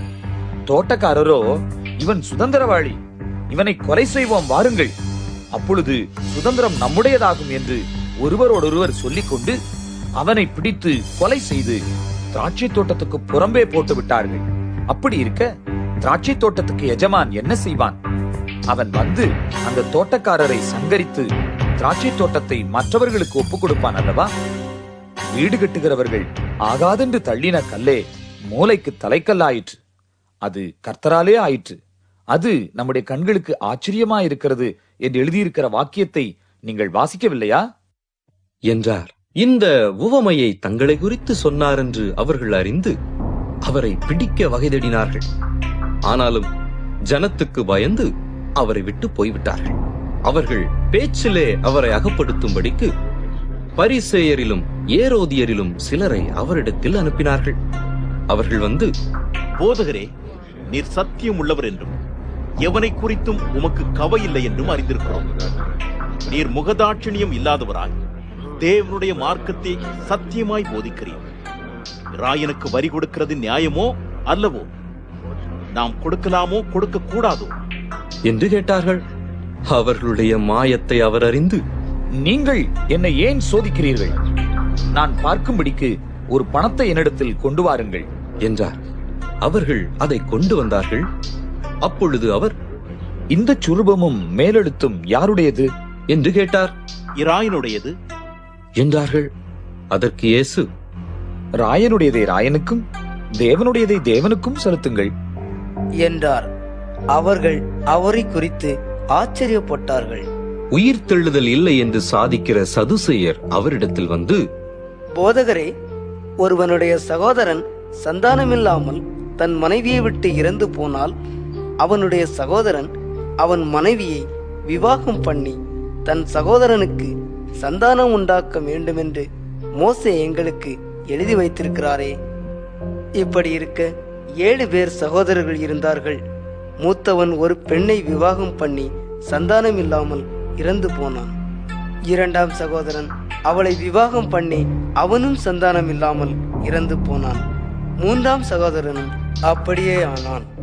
7 பேரும் அவளை விவாகம் பண்ணி சந்தானம் இல்லாமல் இறந்து போனார்கள். எல்லாருக்கும் பின்பு அந்த ஸ்திரீயும் இறந்து போனாள். ஆகையால் உயிர்த்தெழுதலில் அவர்கள் எழுந்திருக்கும் போது அவர்களில் எவனுக்கு அவள் மனைவியாயிருப்பாள்? 7 பேரும் அவளை மனைவியாக கொண்டிருந்தார்களே என்று கேட்டார்கள். இயேசு அவர்களுக்கு பிரதியுத்தரமாக, நீங்கள் வேத வாக்கியங்களையும் தேவனுடைய வல்லமையும் அறியாததினால் அல்லவா தப்பான எண்ணம் கொள்ளுகிறீர்கள். மரித்தோர் உயிரோடு எழுந்திருக்கும் போது கொள்வனையும் கொடுப்பனையும் இல்லை. அவர்கள் பரலோகத்தில் இருக்கிற தேவதூதரைப் போல் இருப்பார்கள். மரித்தோர் எழுந்திருப்பதை பற்றி நான் ஆபிரகாமின் தேவனும் ஈசாக்கின் தேவனும் யாக்கோபின் தேவனுமாயிருக்கிறேன் என்று தேவன் முட்செடியை குறித்து சொல்லிய இடத்தில் மோசேயின் ஆகமத்தில் அவனுக்கு சொன்னதை நீங்கள் வாசிக்கவில்லையா? அவர் மரித்தோருக்கு தேவனாயிராமல் ஜீவனுள்ளோருக்கு தேவனாயிருக்கிறார். ஆகையால் நீங்கள் மிகவும் தப்பான எண்ணம் கொள்கிறீர்கள் என்றார். வேதபாரகரில் ஒருவன் அவர்கள் தர்க்கம் பண்ணுகிறதை கேட்டு அவர்களுக்கு நன்றாய் உத்தரவு சொன்னார் என்று அறிந்து அவரிடத்தில் வந்து, கற்பனைகளில் எல்லாம் பிரதான கற்பனை எது என்று கேட்டான். இயேசு அவனுக்கு பிரதியுத்தரமாக, கற்பனைகளிலெல்லாம் பிரதான கற்பனை எதுவென்றால், இஸ்ரவேலே கேள், நம்முடைய தேவனாகிய கர்த்தர் ஒருவரே கர்த்தர். உன் தேவனாகிய கர்த்தரிடத்தில் உன் முழு இருதயத்தோடும் உன் முழு ஆத்துமாவோடும் உன் முழு மனதோடும் உன் முழு பலத்தோடும் அன்பு கூறுவாயாக என்பதே பிரதான கற்பனை. இதற்கு ஒப்பாயிருக்கிற 2ஆம் கற்பனை என்னவென்றால், உன்னிடத்தில் நீ அன்பு கூறுவது போல் பிறனிடத்திலும் அன்பு கூறுவாயாக என்பதே. இவைகளிலும் பெரிய கற்பனை வேறொன்றுமில்லை என்றார். அதற்கு வேதபாரகன், சரிதான் போதகரே, நீர் சொன்னது சத்தியம். ஒரே தேவன் உண்டு, அவரை தவிர வேறொரு தேவன் இல்லை. முழு ஹிருதயத்தோடும் முழு மனதோடும் முழு ஆத்மாவோடும் முழு பலத்தோடும் அவரிடத்தில் அன்பு கூறுகிறதும் தன்னிடத்தில் அன்பு கூறுகிறது போல் பிறரிடத்தில் அன்பு கூறுகிறதுமே சர்வாங்க தகனம் முதலிய பலிகளை பார்க்கிலும் முக்கியமாய் இருக்கிறது என்றான். அவன் விவேகமாய் உத்தரவு சொன்னதை இயேசு கண்டு, நீ தேவனுடைய ராஜ்யத்துக்கு தூரமானவன் அல்ல என்றார். அதன் பின்பு ஒருவரும் அவரிடத்தில் யாதொரு கேள்வியும் கேட்க துணியவில்லை. இயேசு தேவாலயத்திலே உபதேசம் பண்ணுகையில் அவர், கிறிஸ்து தாவீதின் குமாரன் என்று வேதபாரகர் எப்படி சொல்லுகிறார்கள்? நான் உம்முடைய சத்துருக்களை உமக்கு பாதபடியாக்கி போடும் வரைக்கும் நீர் என்னுடைய வலது பார்சத்தில் உட்காரும் என்று கர்த்தர் என் ஆண்டவரோடே சொன்னார் என்று தாவீது பரிசுத்த ஆவியினாலே சொல்லியிருக்கிறானே. தாவீதுதானே அவரை ஆண்டவர் என்று சொல்லியிருக்க அவனுக்கு அவர் குமாரனாயிருப்பது எப்படி என்றார். அநேக ஜனங்கள் அவருடைய உபதேசத்தை விருப்பத்தோடே கேட்டார்கள். பின்னும் அவர் உபதேசம் பண்ணுகையில் அவர்களை நோக்கி, நீண்ட அங்கிகளை தரித்துக் கொண்டு திரியவும், சந்தை வெளிகளில் வந்தனங்களை அடையவும், ஜபாலயங்களில் முதன்மையான ஆசனங்களில் உட்காரவும், விருந்துகளில் முதன்மையான இடங்களில் இருக்கவும் விரும்பி விதவைகளின் வீடுகளை பட்சித்து பார்வைக்கு நீண்ட ஜபம் பண்ணுகிற வேதபாரகரை குறித்து எச்சரிக்கையாயிருங்கள். அவர்கள் அதிக ஆக்கினையை அடைவார்கள் என்றார். இயேசு காணிக்கை பெட்டிக்கு எதிராக உட்கார்ந்து ஜனங்கள் காணிக்கை பெட்டியில் பணம் போடுகிறதை பார்த்துக் கொண்டிருந்தார். ஐஸ்வர்யவான்கள் அநேகர் அதிகமாய் போட்டார்கள். ஏழையான ஒரு விதவையும் வந்து ஒரு துட்டுக்கு சரியான 2 காசை போட்டாள். அப்பொழுது அவர் தம்முடைய சீஷரை அழைத்து, காணிக்கை பெட்டியில் பணம் போட்ட மற்றெல்லாரை பார்க்கிலும் இந்த ஏழை விதவை அதிகமாய் போட்டாள் என்று மெய்யாகவே உங்களுக்கு சொல்லுகிறேன். அவர்கள் எல்லாரும் தங்கள் பரிபூரணத்திலிருந்து எடுத்து போட்டார்கள். இவளோ தன் வறுமையிலிருந்து தன் ஜீவனத்துக்கு உண்டாயிருந்ததெல்லாம் போட்டுவிட்டாள் என்றார். மார்க்கு 13ஆம் அதிகாரம். அவர் தேவாலயத்தை விட்டு புறப்படும்போது அவருடைய சீஷர்களில் ஒருவன் அவரை நோக்கி, போதகரே, இதோ இந்த கல்லுகள் எப்படிப்பட்டது, இந்த கட்டடங்கள் எப்படிப்பட்டது, பாரும் என்றான். இயேசு அவனுக்கு பிரதியுத்தரமாக, இந்த பெரிய கட்டடங்களை காண்கிறாயே, ஒரு கல்லின் மேல் ஒரு கல் இராதபடிக்கு எல்லாம் இடிக்கப்பட்டு போகும் என்றார். பின்பு அவர் தேவாலயத்துக்கு எதிராக ஒலிவ மலையின் மேல் உட்கார்ந்திருக்கையில் பேதுருவும் யாக்கோபும் யோவானும் அந்திரேயாவும் அவரிடத்தில் தனித்து வந்து, இவைகள் எப்பொழுது சம்பவிக்கும்? இவைகளெல்லாம் நிறைவேறும் காலத்துக்கு அடையாளம் என்ன? எங்களுக்கு சொல்ல வேண்டும் என்றார்கள். இயேசு அவர்களுக்கு பிரதியுத்தரமாக, ஒருவனும் உங்களை வஞ்சியாதபடிக்கு எச்சரிக்கையாயிருங்கள். ஏனெனில் அநேகர் வந்து என் நாமத்தை கொண்டு நானே கிறிஸ்து என்று சொல்லி அநேகரை வஞ்சிப்பார்கள். யுத்தங்களையும் யுத்தங்களின் செய்திகளையும் கேள்விப்படும் போது கலங்காதேயுங்கள். இவைகள் சம்பவிக்க வேண்டியதே, ஆனாலும் முடிவு உடனே வராது. ஜனத்துக்கு விரோதமாய் ஜனமும் ராஜ்யத்துக்கு விரோதமாய் ராஜ்யமும் எழும்பும். பூமி எதிர்ச்சிகளும் பல இடங்களில் உண்டாகும். பஞ்சங்களும் கலகங்களும் உண்டாகும். இவைகள் வேதனைகளுக்கு ஆரம்பம். நீங்களோ எச்சரிக்கையாயிருங்கள். ஏனெனில் உங்களை ஆலோசனை சங்கங்களுக்கு ஒப்புக் கொடுப்பார்கள். நீங்கள் ஜெபாலயங்களில் அடிக்கப்படுவீர்கள். என் நிமித்தம் தேசாதிபதிகளுக்கும் ராஜாக்களுக்கும் சாட்சியாக அவர்களுக்கு முன்பாக நிறுத்தப்படுவீர்கள். சகல ஜாதிகளுக்கும் சுவிசேஷம் முந்தி பிரசங்கிக்கப்பட வேண்டும். அவர்கள் உங்களை கொண்டு போய் ஒப்புக் கொடுக்கும் போது நீங்கள் என்ன பேசுவோம் என்று முன்னதாக கவலைப்படாமலும் சிந்தியாமலும் இருங்கள். அந்த நாளிகையிலே உங்களுக்கு எது அருள் செய்யப்படுமோ அதையே பேசுங்கள். ஏனெனில் பேசுகிறவர்கள் நீங்கள் அல்ல, பரிசுத்த ஆவியே பேசுகிறவர். அன்றியும் சகோதரன் சகோதரனையும் தகப்பன் பிள்ளையையும் மரணத்துக்கு ஒப்புக் கொடுப்பார்கள். பெற்றோருக்கு விரோதமாக பிள்ளைகள் எழும்பி அவர்களை கொலை செய்வார்கள். என் நாமத்து நிமித்தம் எல்லாராலும் பகைக்கப்படுவீர்கள். முடிவு பரியந்தம் நிலை நிற்பவனே ரட்சிக்கப்படுவான். மேலும் பாழாக்குகிற அருவருப்பை குறித்து தானியேல் தீர்க்கதரிசி சொல்லி இருக்கிறானே, வாசிக்கிறவன் சிந்திக்க கடவன். அது நிற்கத்தகாத இடத்திலே நீங்கள் அதை நிற்க காணும் போது யூதேயாவில் இருக்கிறவர்கள் மலைகளுக்கு ஓடிப்போக கடவர்கள். வீட்டின் மேல் இருக்கிறவன் தன் வீட்டுக்குள் இறங்காமலும் தன் வீட்டில் எதையாகிலும் எடுத்துக்கொள்ள உள்ளே போகாமலும் இருக்க கடவன். வயலில் இருக்கிறவன் தன் வஸ்திரத்தை எடுப்பதற்கு பின்னிட்டு திரும்பாதிருக்க கடவன். அந்நாட்களிலே கர்ப்பவதிகளுக்கும் பால் கொடுக்கிறவர்களுக்கும் ஐயோ! நீங்கள் ஓடிப்போவது மாரிக்காலத்திலே சம்பவியாதபடிக்கு வேண்டிக் கொள்ளுங்கள். ஏனெனில் தேவன் உலகத்தை சிருஷ்டித்தது முதல் இதுவரைக்கும் சம்பவித்திராததும் இனிமேலும் சம்பவியாததுமான உபத்திரவம் அந்நாட்களில் உண்டாயிருக்கும். கர்த்தர் அந்நாட்களை குறைத்திராவிட்டால் ஒருவனாகிலும் தப்பி போவதில்லை. தாம் தெரிந்து கொண்டவர்களின் நிமித்தமோ அவர் அந்த நாட்களை குறைத்திருக்கிறார். அப்பொழுது இதோ கிறிஸ்து இங்கே இருக்கிறார், அதோ அங்கே இருக்கிறார் என்று எவனாகிலும் சொன்னால் நம்பாதேயுங்கள். ஏனெனில் கள்ள கிறிஸ்துகளும் கள்ள தீர்க்கதரிசிகளும் எழும்பி கூடுமானால் தெரிந்து கொள்ளப்பட்டவர்களையும் வஞ்சிக்கத்தக்கதாக அடையாளங்களையும் அற்புதங்களையும் செய்வார்கள். நீங்களோ எச்சரிக்கையாயிருங்கள். இதோ எல்லாவற்றையும் முன்னதாக உங்களுக்கு அறிவித்திருக்கிறேன். அந்நாட்களிலே அந்த உபத்திரவத்திற்கு பின்பு சூரியன் அந்தகாரப்படும், சந்திரன் ஒளியை கொடாதிருக்கும், வானத்தின் நட்சத்திரங்கள் விழும், வானத்திலுள்ள சத்துவங்கள் அசைக்கப்படும். அப்பொழுது மனுஷகுமாரன் மிகுந்த வல்லமையோடும் மகிமையோடும் மேகங்களின் மேல் வருகிறதை காண்பார்கள்.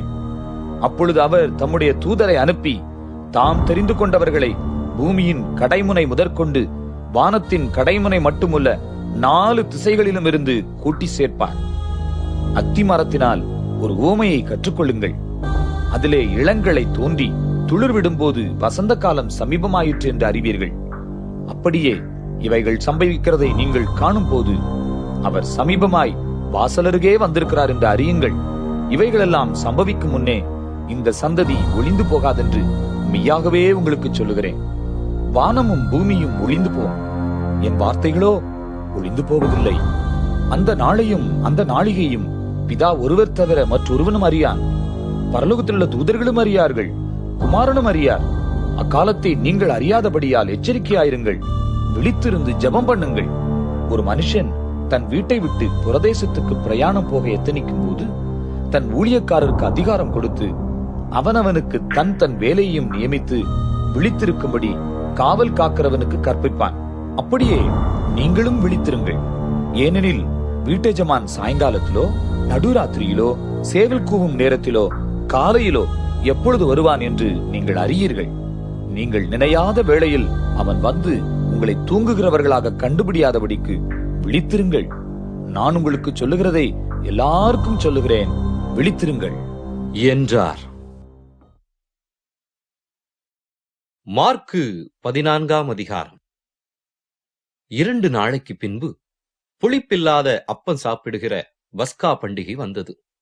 அப்பொழுது பிரதான ஆசாரியரும் வேதபாரகரும் அவரை தந்திரமாய் பிடித்து கொலை செய்யும்படி வகைதடினார்கள். ஆகிலும் ஜனங்களுக்குள்ளே கலகம் உண்டாகாதபடிக்கு பண்டிகையிலே அப்படி செய்யலாகாது என்றார்கள். அவர் பெத்தானியாவில் குஷ்டரோகியாயிருந்த சீமோன் வீட்டிலே போஜன பந்தி இருக்கையில் ஒரு ஸ்திரீ விலையேற பெற்ற நளதம் என்னும் உத்தம தைலமுள்ள வெள்ளைக்கல் பரணியை கொண்டு வந்து அதை உடைத்து அந்த தைலத்தை அவர் சிரசின் மேல் ஊற்றினாள்.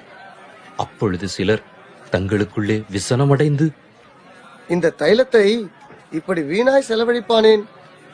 இதை 300 பணத்துக்கு அதிகமான கிரயத்துக்கு விற்று தரித்திரருக்கு கொடுக்கலாமே என்று சொல்லி அவளை குறித்து முறுமுறுத்தார்கள். இயேசு அவர்களை நோக்கி, அவளை விட்டுவிடுங்கள், ஏன் அவளை தொந்தரவுபடுத்துகிறீர்கள்? என்னிடத்தில் நற்கிரியை செய்திருக்கிறாள். தரித்திரர் எப்போதும் உங்களிடத்தில் இருக்கிறார்கள். உங்களுக்கு மனதுண்டாகும் போதெல்லாம் நீங்கள் அவர்களுக்கு நன்மை செய்யலாம். நானோ எப்போதும் உங்களிடத்தில் இரேன். இவள் தன்னால் இயன்றதை செய்தாள். நான் அடக்கம் பண்ணப்படுவதற்கு எத்தனமாக என் சரீரத்தில் தைலம் பூச முந்திக் கொண்டாள். இந்த சுவிசேஷம் உலகத்தில் எங்கெங்கே பிரசங்கிக்கப்படுமோ அங்கங்கே இவளை நினைப்பதற்காக இவள் செய்ததும் சொல்லப்படும் என்று மெய்யாகவே உங்களுக்கு சொல்லுகிறேன் என்றார். அப்பொழுது 12 ஒருவனாகிய யூதாஸ் காரியோத்து என்பவன் அவரை பிரதான ஆசாரியருக்கு காட்டிக் கொடுக்கும்படி அவர்களிடத்திற்கு போனான்.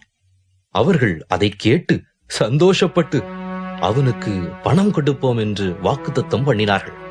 அவன் அவரை காட்டிக் கொடுப்பதற்கு தகுந்த சமயம் பார்த்து கொண்டிருந்தான்.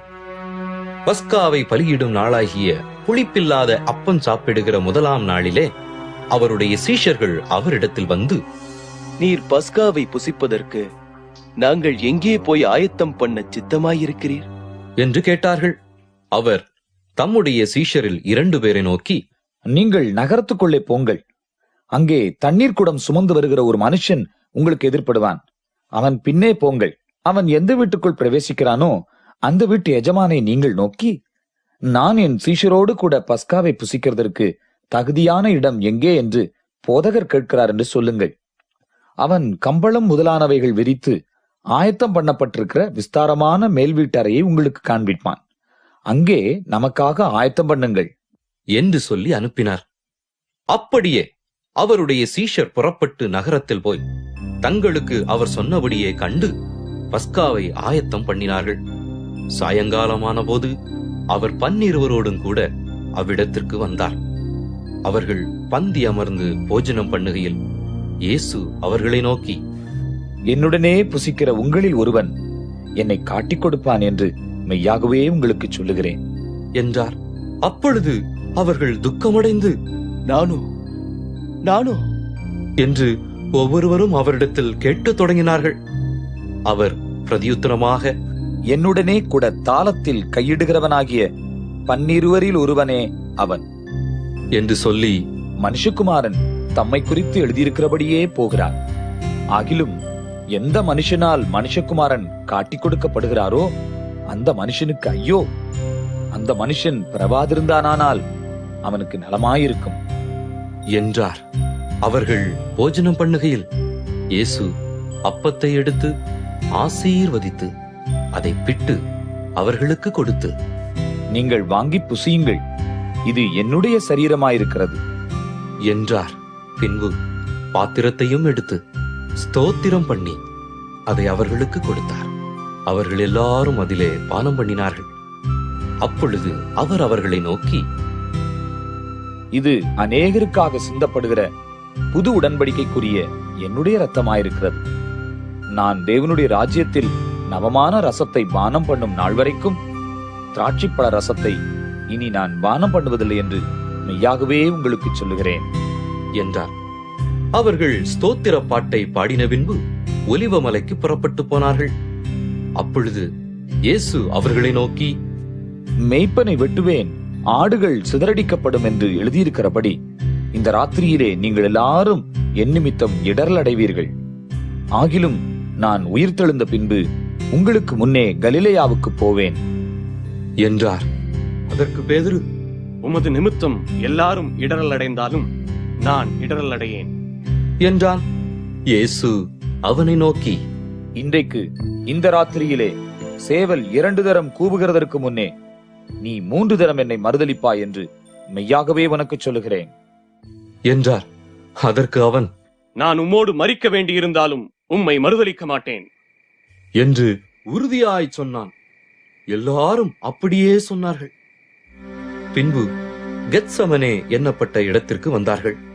அப்பொழுது அவர் தம்முடைய சீஷர்களை நோக்கி, நான் ஜெபம் பண்ணும் அளவும் இங்கே உட்கார்ந்திருங்கள் என்று சொல்லி பேதுருவையும் யாக்கோபையும் யோவானையும் தம்மோடே கூட்டிக் கொண்டு போய் திகிலடையவும் மிகவும் வியாகுலப்படவும் தொடங்கினார்.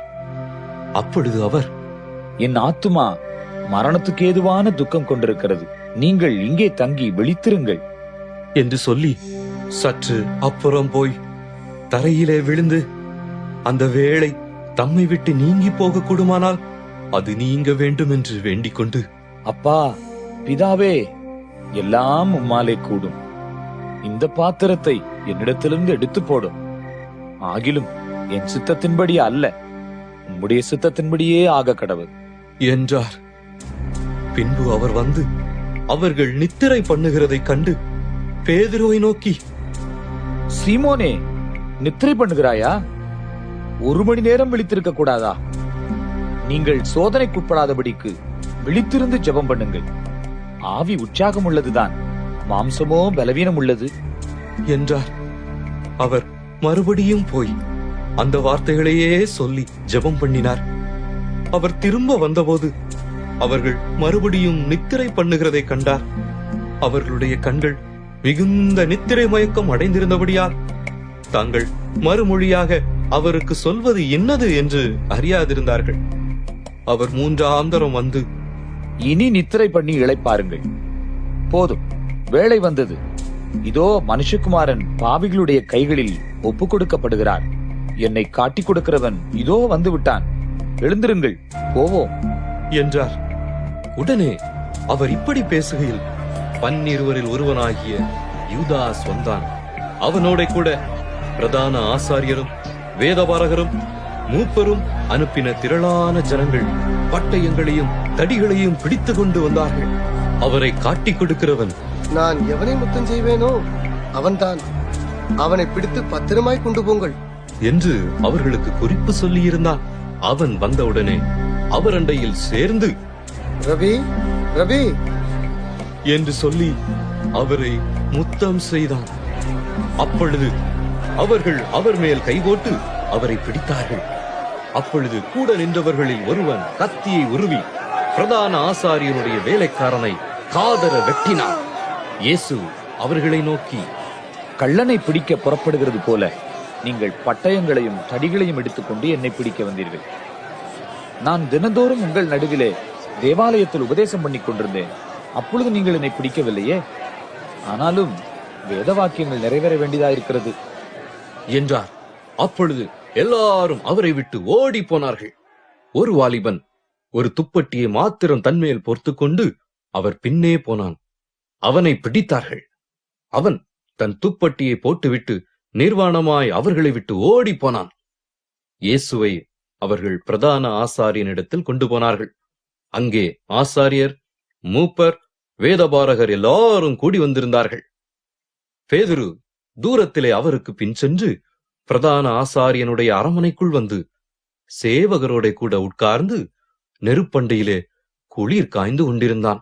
அப்பொழுது பிரதான ஆசாரியரும் ஆலோசனை சங்கத்தார் அனைவரும் இயேசுவை கொலை செய்யும்படி அவருக்கு விரோதமாக சாட்சி தேடினார்கள், அகப்படவில்லை. அநேகர் அவருக்கு விரோதமாக பொய்ச்சாட்சி சொல்லியும் அந்த சாட்சிகள் ஒவ்வவில்லை. அப்பொழுது சிலர் எழுந்து, கைவேலையாகிய இந்த தேவாலயத்தை நான் இடித்து போட்டு கைவேலை அல்லாத வேறொன்றை 3 நாளைக்குள்ளே கட்டுவேன் என்று இவன் சொன்னதை நாங்கள் கேட்டோம் என்று அவருக்கு விரோதமாய் பொய்ச்சாட்சி சொன்னார்கள். அப்படி சொல்லியும் அவர்கள் சாட்சி ஒவ்வாமற் போயிற்று.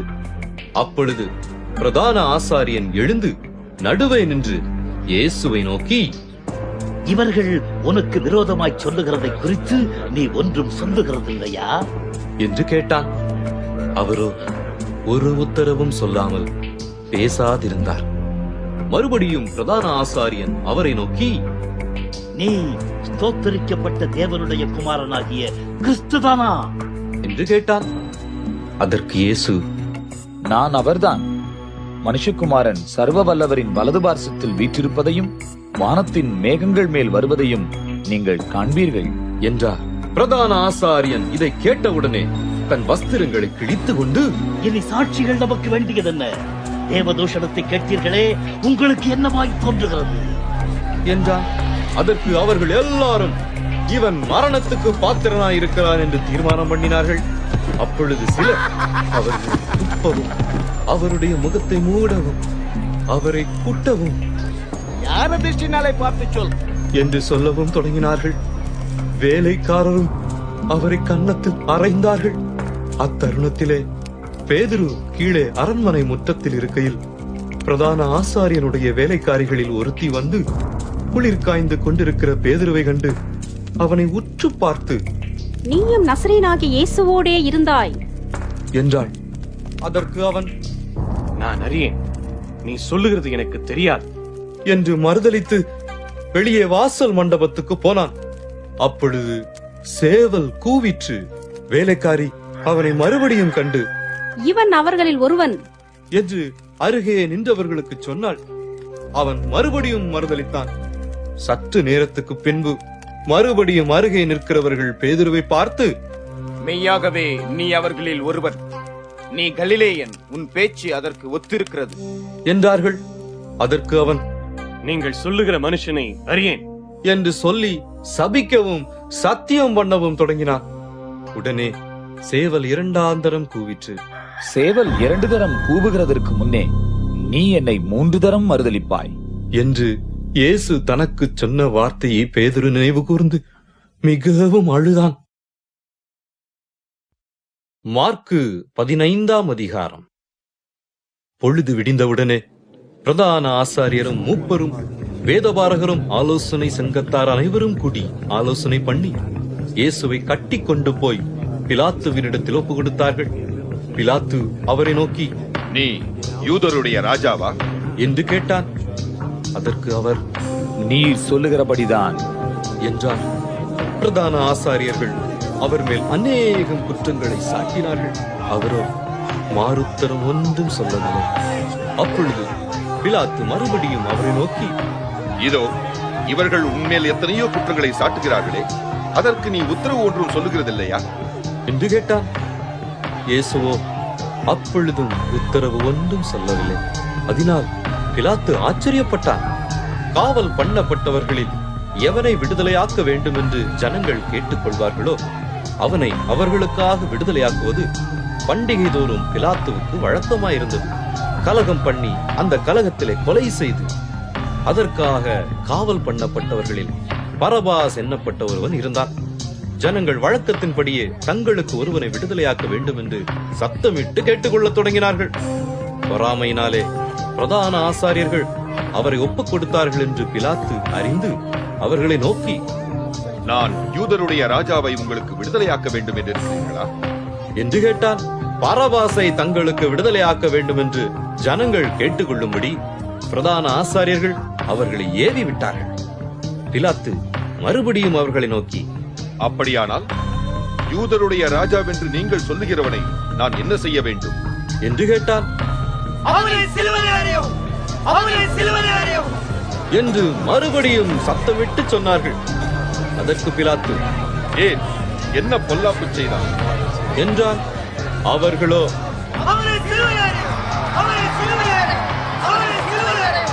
என்று பின்னும் அதிகமாய் கூக்குரலிட்டு சொன்னார்கள்.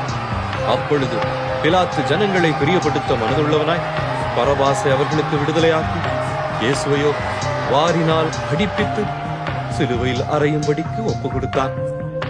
அப்பொழுது போர்ச்சேவகர் அவரை தேசாதிபதியின் அரண்மனையாகிய மாளிகையிலே கொண்டு போய் அவ்விடத்தில் போர்ச்சேவகருடைய கூட்டம் முழுவதையும் கூடி வரச் செய்து சிவப்பான மேலங்கி அவருக்கு உடுத்தி உள்முடியை பின்னி அவருக்கு சூட்டி,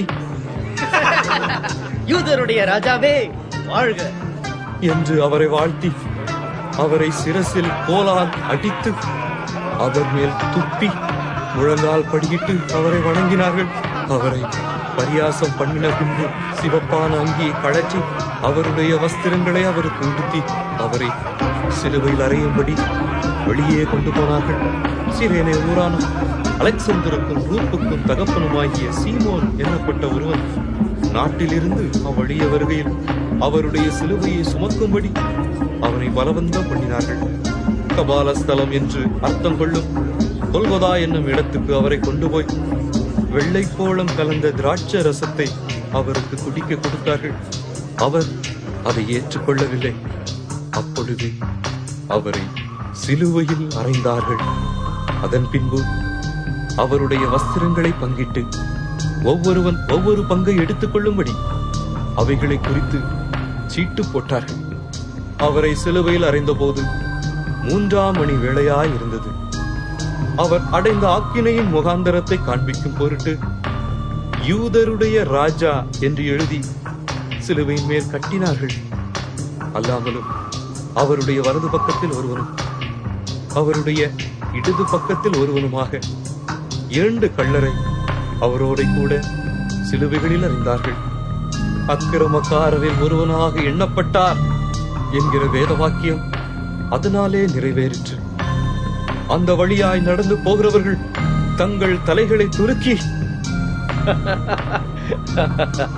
தேவாலயத்தை இடித்து 3 நாளைக்குள்ளே கட்டுகிறவனே, உன்னை நீயே ரட்சித்துக் கொள், சிலுவையிலிருந்து இறங்கி வா என்று அவரை தூஷித்தார்கள். அப்படியே பிரதான ஆசாரியரும் வேதபாரகரும் தங்களுக்குள்ளே பரியாசம் பண்ணி, மற்றவர்களை ரட்சித்தான், தன்னைத்தான் ரட்சித்துக் கொள்ள திராணி இல்லை. நாம் கண்டு விசுவாசிக்கத்தக்கதாக இஸ்ரவேலுக்கு ராஜாவாகிய கிறிஸ்து இப்பொழுது சிலுவையிலிருந்து இறங்கட்டும் என்று சொல்லிக் கொண்டார்கள். அவரோட கூட சிலுவைகளில் அறையப்பட்டவர்களும் அவரை நிந்தித்தார்கள். 6ஆம் மணி நேரம் முதல் 9ஆம் மணி நேரம் வரைக்கும் பூமி எங்கும் அந்தகாரம் உண்டாயிற்று.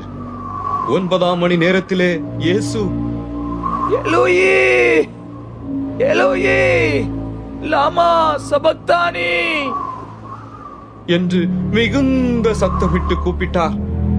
அதற்கு, என் தேவனே என் தேவனே ஏன் என்னை கைவிட்டி என்று அர்த்தமா?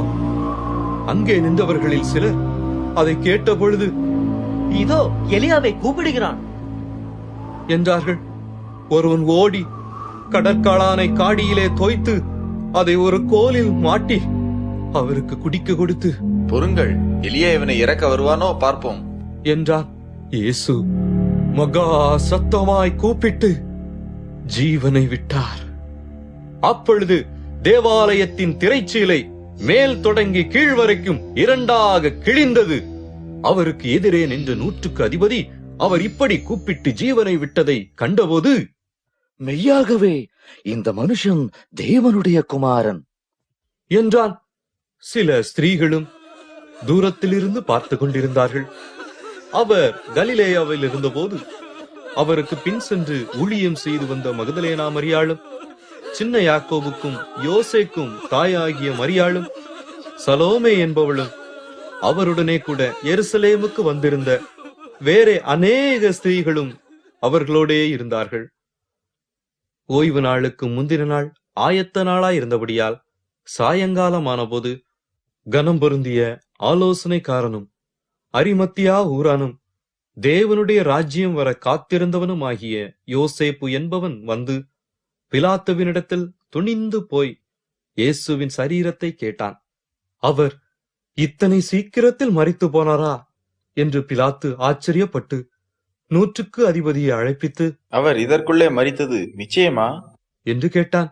100க்கு அதிபதியினாலே அதை அறிந்து கொண்ட பின்பு சரீரத்தை யோசேப்பினிடத்தில் கொடுத்தான்.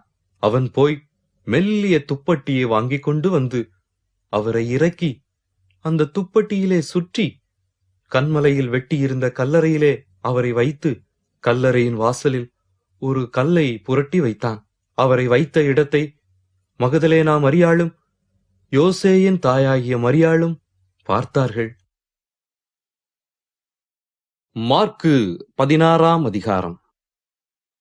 ஓய்வு நாளான பின்பு மகதலேனா மரியாளும் யாக்கோபின் தாயாகிய மரியாளும் சலோமே என்பவளும் அவருக்கு சுகந்த வர்க்கமிடும்படி அவைகளை வாங்கிக் கொண்டு வாரத்தின் முதலாம் நாள் அதிகாலையிலே சூரியன் உதயமாகிற போது கல்லறையின் இடத்தில் வந்து, கல்லறையின் வாசலில் இருக்கிற கல்லை நமக்காக எவன் புரட்டி தள்ளுவான் என்று ஒருவரோடொருவர் சொல்லிக் கொண்டார்கள். அந்த கல் மிகவும் பெரிதாயிருந்தது. அவர்கள் ஏறிட்டு பார்க்கிற போது அது தள்ளப்பட்டிருக்க கண்டார்கள். அவர்கள் கல்லறைக்குள் பிரவேசித்து வெள்ளையங்கி தரித்தவனாய் வலது பக்கத்தில் உட்கார்ந்திருந்த ஒரு வாலிபனை கண்டு பயந்தார்கள். அவன் அவர்களை நோக்கி, பயப்படாதிருங்கள், சிலுவையில் அறையப்பட்ட நசரேயனாகிய இயேசுவை தேடுகிறீர்கள். அவர் உயிர்த்தெழுந்தார், அவர் இங்கே இல்லை. இதோ அவரை வைத்த இடம். நீங்கள் அவருடைய சீஷரிடத்திற்கும் பேதுருவிடத்திற்கும் போய் உங்களுக்கு முன்னே கலீலியாவுக்கு போகிறார், அவர் உங்களுக்கு சொன்னபடியே அங்கே அவரை காண்பீர்கள் என்று அவர்களுக்கு சொல்லுங்கள் என்றான். நடுக்கமும் திகிலும் அவர்களை பிடித்தபடியால் அவர்கள் சீக்கிரமாய் வெளியே வந்து கல்லறையை விட்டு ஓடினார்கள். அவர்கள் பயந்திருந்தபடியினால் ஒருவருக்கும் ஒன்றும் சொல்லாமற் போனார்கள்.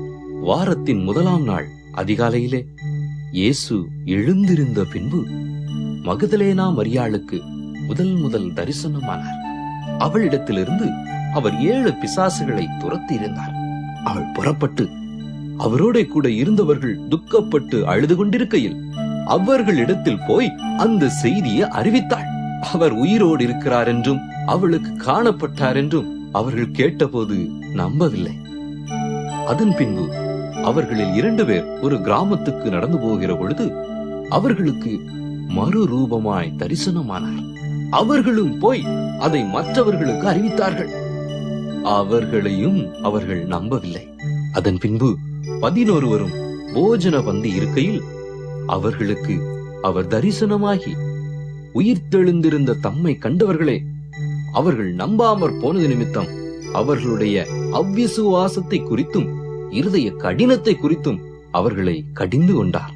பின்பு அவர் அவர்களை நோக்கி, நீங்கள் உலகமெங்கும் போய் சர்வ சிருஷ்டிக்கும் சுவிசேஷத்தை பிரசங்கியுங்கள். விசுவாசம் உள்ளவனாகி ஞானஸ்நானம் பெற்றவன் ரட்சிக்கப்படுவான். விசுவாசியாதவனோ ஆக்கனைக்குள்ளாக தீர்க்கப்படுவான். விசுவாசிக்கிறவர்களால் நடக்கும் அடையாளங்களாவன, என் நாமத்தினாலே பிசாசுகளை துரத்துவார்கள், நவமான பாஷைகளை பேசுவார்கள், சர்ப்பங்களை எடுப்பார்கள், சாவுக்கேதுவான யாதொன்றை குடித்தாலும் அது அவர்களை சேதப்படுத்தாது.